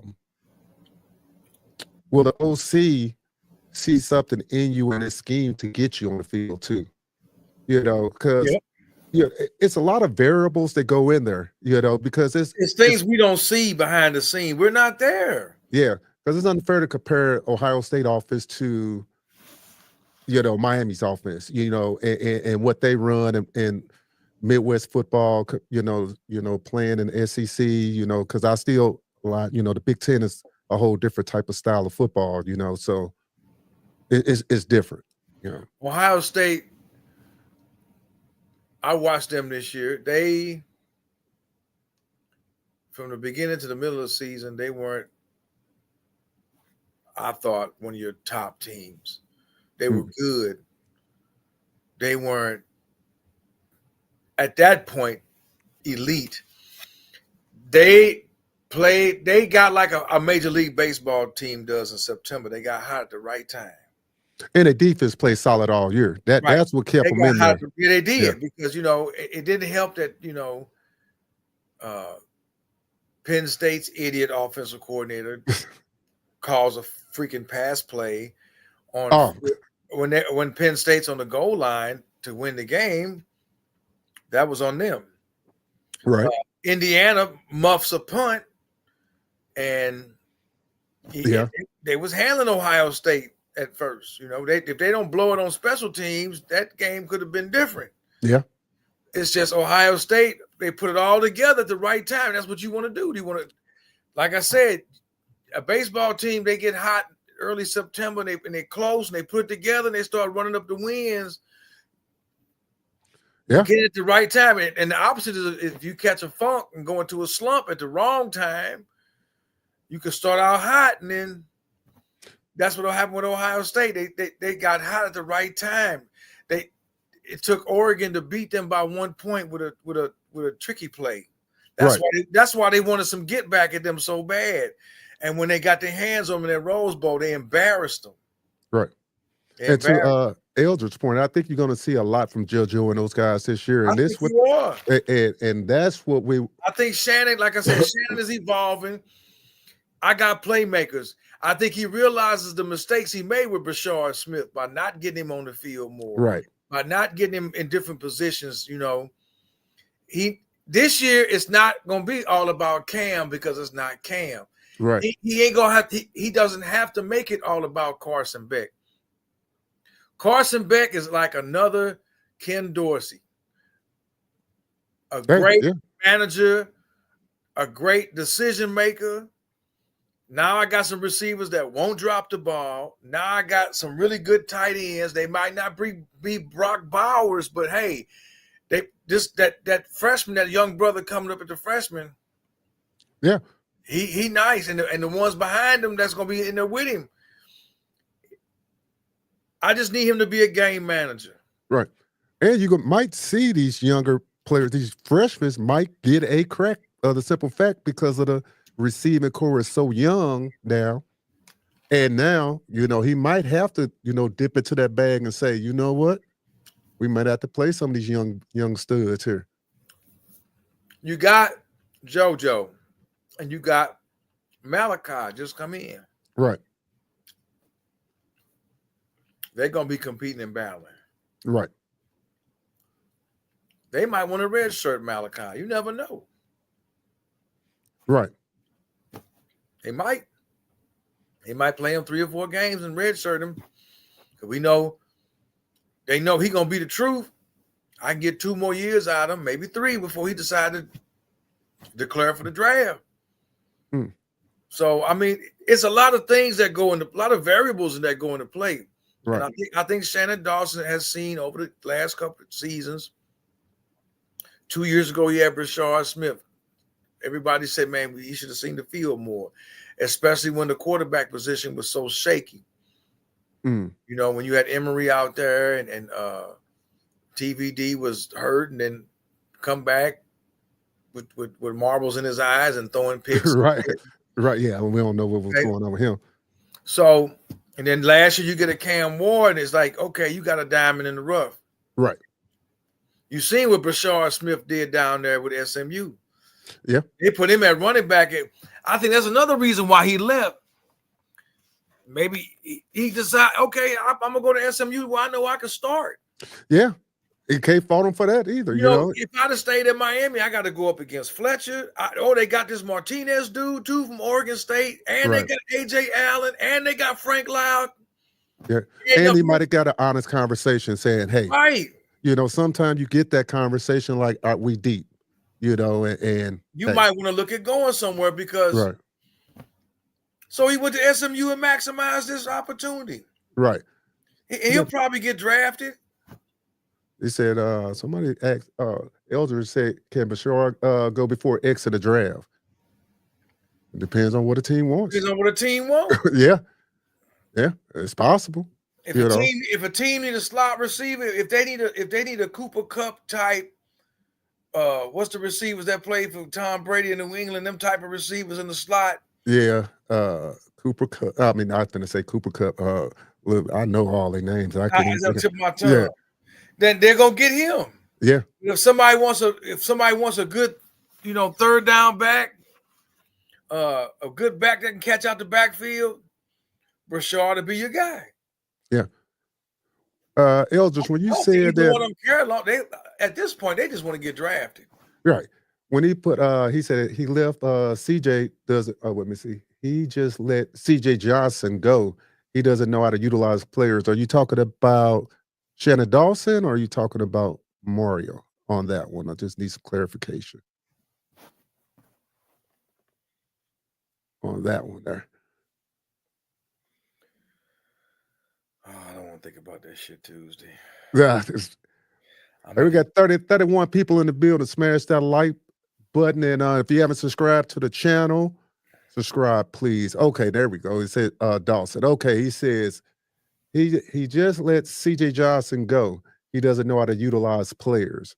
That's an interesting take. What do you think about that?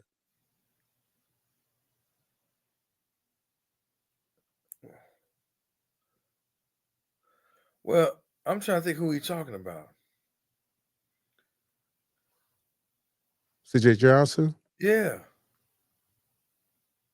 See, I'm in a. No, he meant Chris Johnson. Chris Johnson.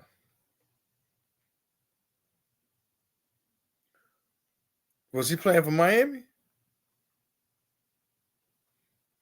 I'm not sure on that. We'll wait until he come back on that one. Oh, he said a running back with world-class speed. Speed don't mean shit. It don't. Hey. Harold Miner could dunk his ass off, but he couldn't shoot a jump shot. And what happened to him? Right. Speed, yeah. I mean, speed is one thing. Can you hold on to the ball? Yeah. Can you block? Can you pass block? Protect the quarterback? There's a lot of stuff that go involved with being a quarterback. There's some things that'll keep you off the field that, like I said, that we're not privy to. Yeah. So shit. Lawrence Phillips missed that block, and Steve Young got laid out. And they thought he was dead. They cut that the next day. Right. That was Lawrence Phillips. Yeah. Come on, it's a lot that go with this, man. Speed is one thing. I get that. Yeah, you could be fast all day. Right. But if you can't, maybe you can't run a route. Maybe you can't block. Maybe you can't see the holes good. This ain't high school. Yeah. That's why a lot of times I don't speak on the coaches because I'm not a coach. Yeah. I don't see what they see every day. I don't talk to these kids. I don't know. Maybe certain kids got an attitude problem. Maybe certain kids don't follow their nutrition. Maybe some kids just act like they so good they don't have to do certain things. Okay. I don't know what's inside the room. Right. All I'm saying is just like a player develops and evolves, so do coaches. And a coach has to adapt to what he has. And they look back to what they may have had, and they may have it again. This JoJo kid is probably even better than Brashard Smith. They're going to find a way to get him the ball. Right. This Malachi Tony kid, they said he is all that and then some. We're going to find out in the spring when he get out there live, because this ain't high school now. Right. It's college. Right. We're going to see. So I trust the coaches. I trust the scouts. And the coaches that have failed, Mario has shown them the door. Thank you very much for your services. But right. He's done that. I can see if Mario would have kept people. I can see all of us. Oh, boy. If he had brought that whole coaching staff back. If he'd have kept Lance Gidry, everybody would be, we'd all be raising him. Okay? Because it wasn't all on the kids. The kids were 50% of it. Right. The other 50% was his scheme and what he was calling. Right. So Mario flipped it. Yeah. He says Lofton, I heard, was going to play some running back. He might. Yeah, he might. Yeah. Because the boy cold like that. Yeah. Yeah. He nice. He might come in the backfield and the big boy might be the other dude might be a tight end, or he cold at tight end. But Elijah Lofton, sweet man. He is nice. Yeah. He a plug and play type dude where I want to put him. Right. He nice enough to play the slot. That's correct. Hey. He ain't got the speed and I'm saying he got some intangibles about him that he's shown that as a freshman, even making some mistakes, because freshmen gonna make mistakes. Right. He's nice. Him and that boy at cornerback, that freshman that had to grow up in that Syracuse game, even though he got burnt a few times, that made him grow up. OJ? Yeah. Okay. Yeah. OJ I nice. see him being one of the top corners in the country in a year or two. Yeah. He says, okay, he said, oh, he's talking about Chris Johnson again. He said, yes, a kick returner. He made a couple of plays from the backfield. Well, he went to SMU. Just watch him. Remember that name. Hey, okay. Okay. Yeah, good luck to him. I wish him none but the best. Right. Because I see what follow you're that saying. right down I now. see what he's saying because Yeah. I would like to see somebody dynamic at kick return, whether it's JoJo, maybe Yeah. it's the Malachi kid. I'd like to see somebody back there. We need another type, Roscoe Parrish type. Yeah. You know, we need another Somebody type. can get us some easy scores. Yeah, Somebody that could be, that's got some speed that can make a couple left rights and makes it. Because I wasn't very impressed with the punt return game and the kickoff return game. Did we run any back this year? I can't remember. I don't think they ran any back, did they? Okay, yeah. I don't recall, and I watched every game. Yeah, I can't remember no. Or kickoff return. No. So they definitely need help in that area. We all agree. I said that special team. Yeah. Another thing for Miami, as all of us as a fan base, we gotta be concerned with is a kicker. You ain't got Boyd. Yeah. You ain't got Boyd Gallus anymore. So and that's big because hey, he was automatic. So who's gonna be kicking now? Yeah. So that's big. That's another thing we gotta look at. Yeah. Who's gonna be who's gonna be kicking field goals? Who's gonna be punting for us? We ain't got that Australian dude. He's been gone a couple of years. We need somebody that's gonna have to pin people. Right. Flip the field a little bit. There's a lot of practice in this. A couple of more before we get out of here. I think the D-line, D-tackle are gonna play great, especially the freshman from last year. Yeah, I think D-line gonna be fine. What's his name? That 5-star kid. He didn't play very much. They put him in sparingly, but he was a 5-star recruit. He's gonna be a starter this year. Okay. He's gonna be a starter this year. If he can play like everybody envisioned him to play, right, that's gonna help Bain out so much. Blunt. No, not Blunt? What's his name? No, not Armando Blunt. There's another. What's that boy name? He was a freshman 5-star last season. He played a little bit, not a lot. He didn't see the field a whole lot. Damn it.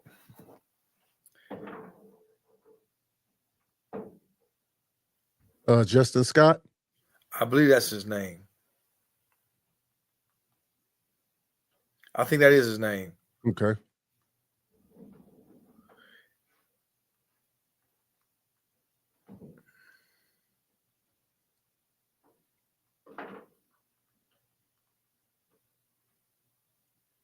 Yeah. I think that is his name. Okay. Yep. Yeah, so I think the D-line's going to be, I think they're going to be fine. Like I said, we just had to tighten up that back end. Somebody else is coming back too. Coming back one more year. He's going to be a senior. On the line?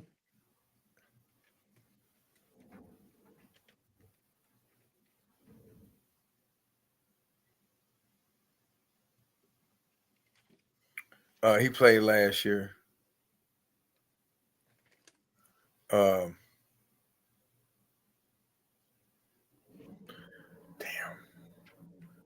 Let's see here.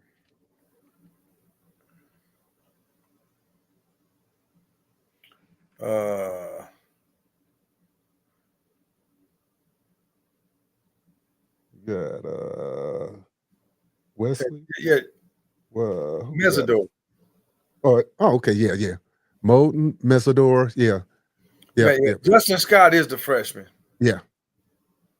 There we go. That's the freshman. They're going to be solid at D-line. They're going to be solid. They're going to be solid. They got the depth.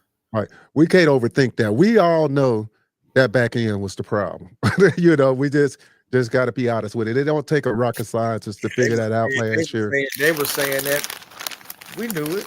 Well, we knew the back end was the problem, and we know if they tighten that up and we get a little bit better pressure on the quarterback, that defense will turn around a whole heck of a lot. I'm not saying they'll be a top 5 defense, but hey, You never know. you never know, you know. No, You never know. you never know that. Hey, a top 15 is good for me. You know, Yeah, it's good for me. I'll take them top 15. Yeah. If it would have been the 23 defense playing on this 2014, they'd have won the national championship. Right. Yeah. I would say, yeah. Yeah. If you have old boy that went to Missouri at linebacker, even though he was short, he had a lot of heart. Yeah. Number 11.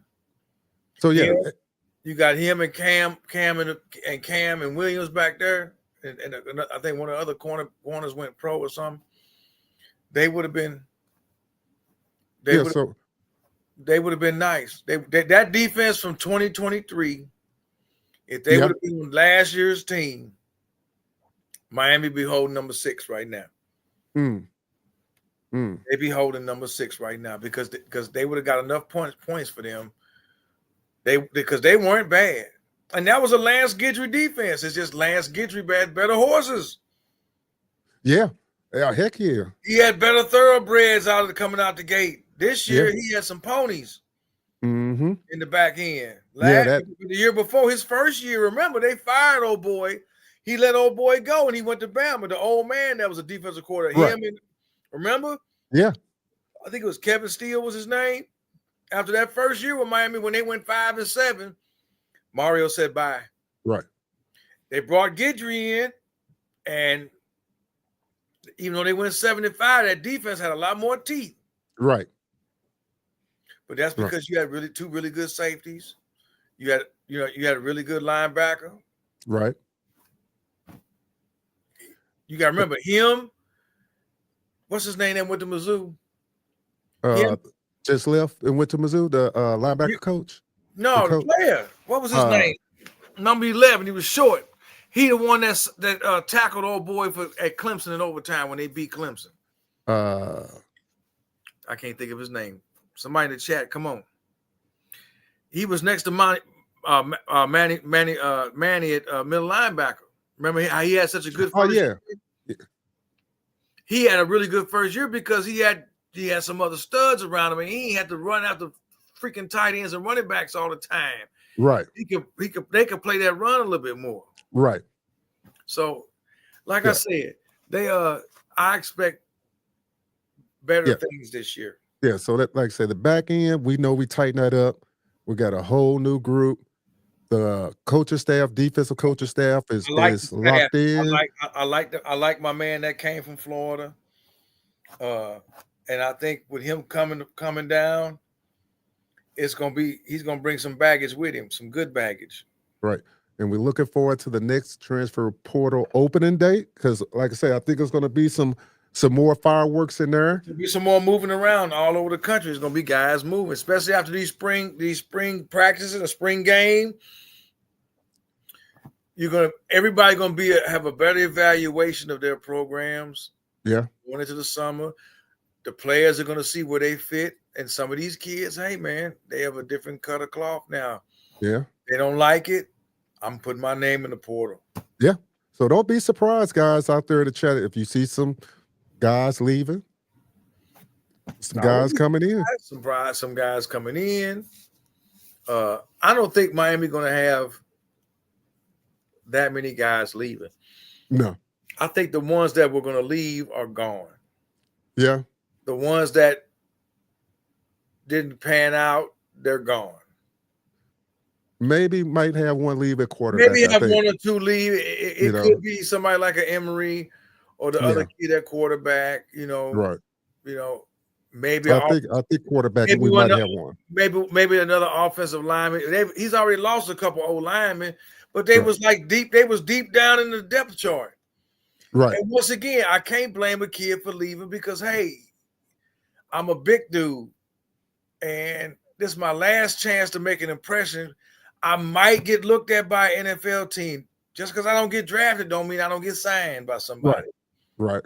This is my last option. So if I leave Miami and go to Central Florida or go to Georgia State or wherever, I might get a chance to get looked at. Yeah. If not, welcome to the workforce, buddy. Like the rest of us, you're gonna be out here working like the rest of us. Right. And I don't blame a kid for trying to go somewhere and maybe get a little NIL money at the last. I might get enough money to pay for this school to get my degree, and I don't get drafted. But guess what? Or just some pocket money because I'm on a scholarship that's paying for my school, and I can make a little pocket change to start my life off at the age of 22 or 23. I can walk out of school with maybe 40, 60, 80 G's in my pocket. Right. I'm not going to go in the league. It's pretty odd. Nobody going to draft me. I'm not going to sign with nobody. I got to go use my degree now and get in the work for it. So yeah, I can't blame a dude for leaving. Or I can stay at this school and don't get no click and ride the bench. Yeah, right. And the only time you do that is maybe if you're going to be a grad assistant coach or something like that. Then you might come back and work for the coach. Hey, I'm right. There you go. Exactly. So in this case, with some dudes, they on the bubble, I can't blame them for leaving. Now, some dudes, I think they just bounce because they got talent no matter what. Isaiah Horton, I was shocked. Your boy that left Missouri to go to Georgia. Yeah. East Side boy. I was shocked when he left Missouri, but he didn't want to share time with Luther. Right. Yeah. That's what that was all about. Right.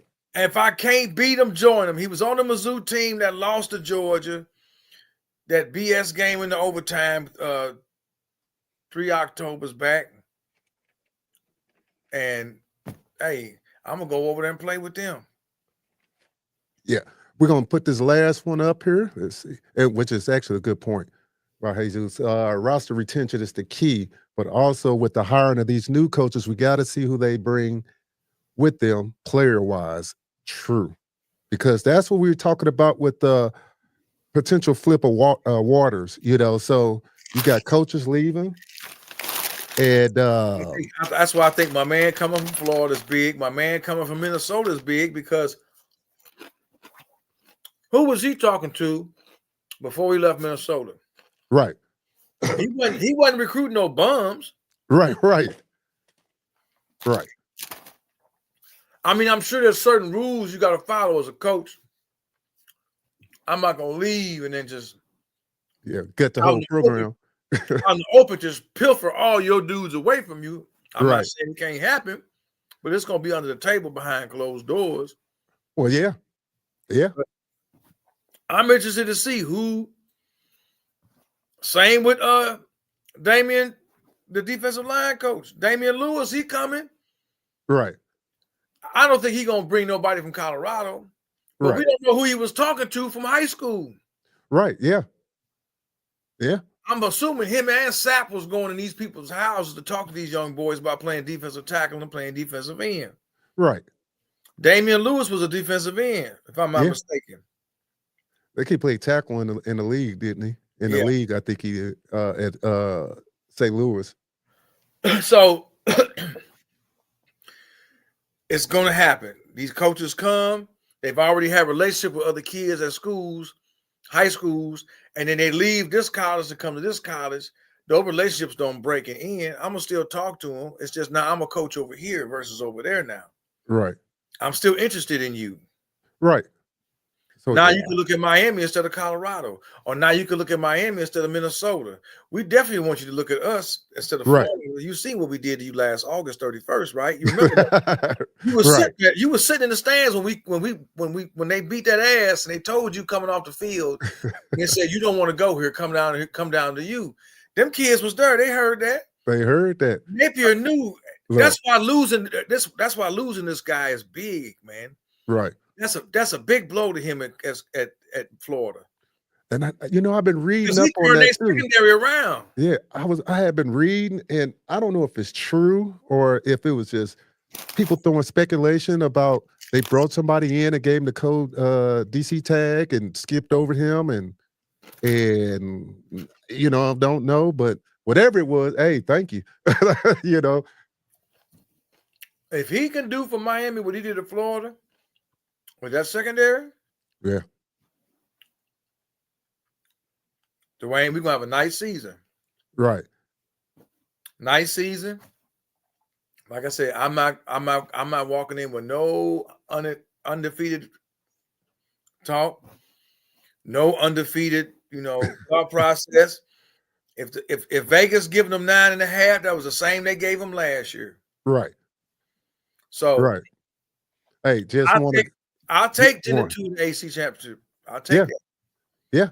I'm gonna say I just look forward for the first game, and I'm taking the one game. Hey, what's up, 805? Hey, hit me up in my email, zoneinsports.com. I want to holler at you about something, brother.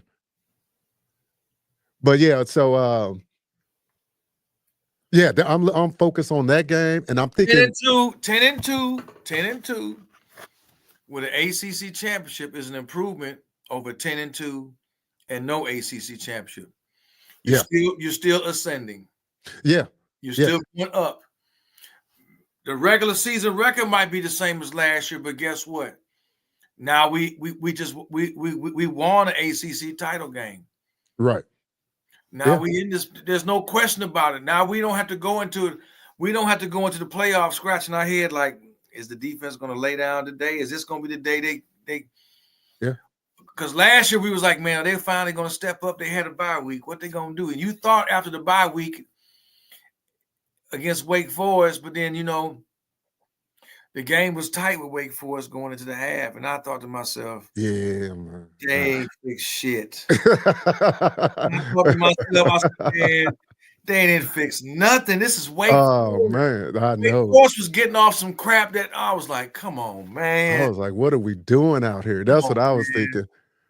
Man, I had to. The old lady had me in the other room. And, hey, say Clemson will be tough. Yeah, Clemson. They gonna always be tough. Yeah, because Dabo. Hey, listen, they was tough when they came down to Miami, and Miami beat them in the overtime with Emory. That's when Brashard took that running back play and ran it all the way down for the first touchdown. Right. They was tough. They gonna be tough. Right. They gonna get recruits. They got a great coaching staff, but that's what you want. We don't. Right. We ain't running from smoke. We don't run from that. You want them to be good. Does Miami get Clemson this year? No. They don't. No. They sure don't. Wouldn't that be a hell of an ACC championship game to get them back in the game after they shellacked you in 17 when you started 10-0? Yeah. Because I can see people in the chats now. Well, Miami made it, but they ain't played nobody like Clemson. I'm pretty sure I'll be hearing that. Okay, well this year, you know what? This year you're gonna play a Notre Dame. You're gonna play a Florida. But it's not Clemson. But it's not. You know what? The jury's still out on them anyway. Right. I know. I ain't worried about Clemson. We'll see how they look as the season go. Right. I'm only concerned about what happened down in Dade County. Clemson might fuck around and lose 2 or 3 games. Right. Somebody else in the ACC might surprise you. True. Them clowns up in Tallahassee, they might surprise you. You never know. You never know. Hey, we hope they have a good team. That's the whole thing. I would rather them have a good team to be. I mean, we all can make fun of Florida State. And yeah, I'm glad they down. We can dog them. Yeah. They talk stuff on us all the time. But I would rather them to be. I'd rather beat them and they be good. Yeah. Yeah, to beat them when they 2-8. I'd rather. I mean, yeah, we all want to get that W. Yeah, but I want Miami to win. But when they win convincingly, and beat all the teams you're supposed to beat. And if you got to be in a dog fight with somebody that's good, you're supposed to be in a dog fight with Florida State. Right. All the great battles in the past was dog fights. Yeah. Yeah. You go back to all the years they played, except maybe 1 or 2, they were always dog fights because they multiple talent on the field. They both had the best talent. Prospects on the field. Right. That's what you want. Yep. And that's exactly what you want. So I expect to have a dog fight with them. I expect a dog fight with Florida. I don't know yet about Notre Dame. But all them other teams, man, that should be wins, man. He said it's already written. It's written already. Hey, if it's written already, then because SMU ain't going back. Nah, hey, Cal ain't going. They're going to have to bring that Pac-12 back. Let them California teams stay. I don't think the Pac-12 going to make a resurgence, but well, and that's another thing. But before we get out of here, it's because of what you said with the TV, man. They really made people think that Sports Network, that the SEC and the ACE and the Big Ten are the best conferences out there. Everybody should just join these two super conferences. That's the way it's portrayed all throughout football, you know. And that's why it ain't no good. Right. That's right. That's why that's on that note, but that's another day. But it ain't no good.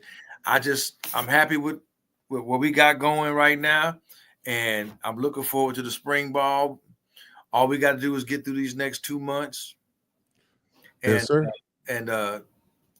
Just keep our fingers crossed. The kids go to school, make their grades, don't get no trouble with no gals or nothing. Right. Keep your clothes clean, and the springtime come, and then they'll have 2 or 3 weeks of pads and practicing and getting ready to do that and getting acclimated to playing ball. And we get an idea, and then we'll have that transfer portal open back up and see what happens. All right. Well, that's going to conclude us for today, and I want to thank everybody. I know we came in late today, but it is what it is. We here. That's my fault, y'all. I apologize for that. We're not going to blame them. Hey, family first, always on this channel. My baby's swimming in college. I had to go watch him up in Indiana. So, but we'll get back at it next weekend. We'll touch back on the Super Bowl. It was a good Super Bowl. Yeah, we'll pick that up next week because I know people got some questions out there. If you got any questions, drop me a DM.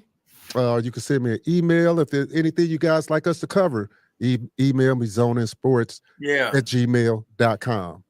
And once again, we appreciate you guys. Anything else you want to say, E, before we get out of here? Anything. If you guys got anything that to cover or any tidbits, information that come up, shoot it to D. We'll discuss it. I'm always every day, between work and whatnot, I'm always looking. I don't really go on Twitter too much, but other places I'm always reading, out there looking, following other chat lines to see what's happening down there, reading the Miami Herald, different South Florida newspapers and whatnot, get a feel for what's going on, what information come out, who doing what. So we want to cover this thing from top to bottom, and we just keep an eye on things and then go from there. We got the next couple months are going to be very interesting going into the summer. Yes, sir. All right, then. We appreciate you guys, and we out of here.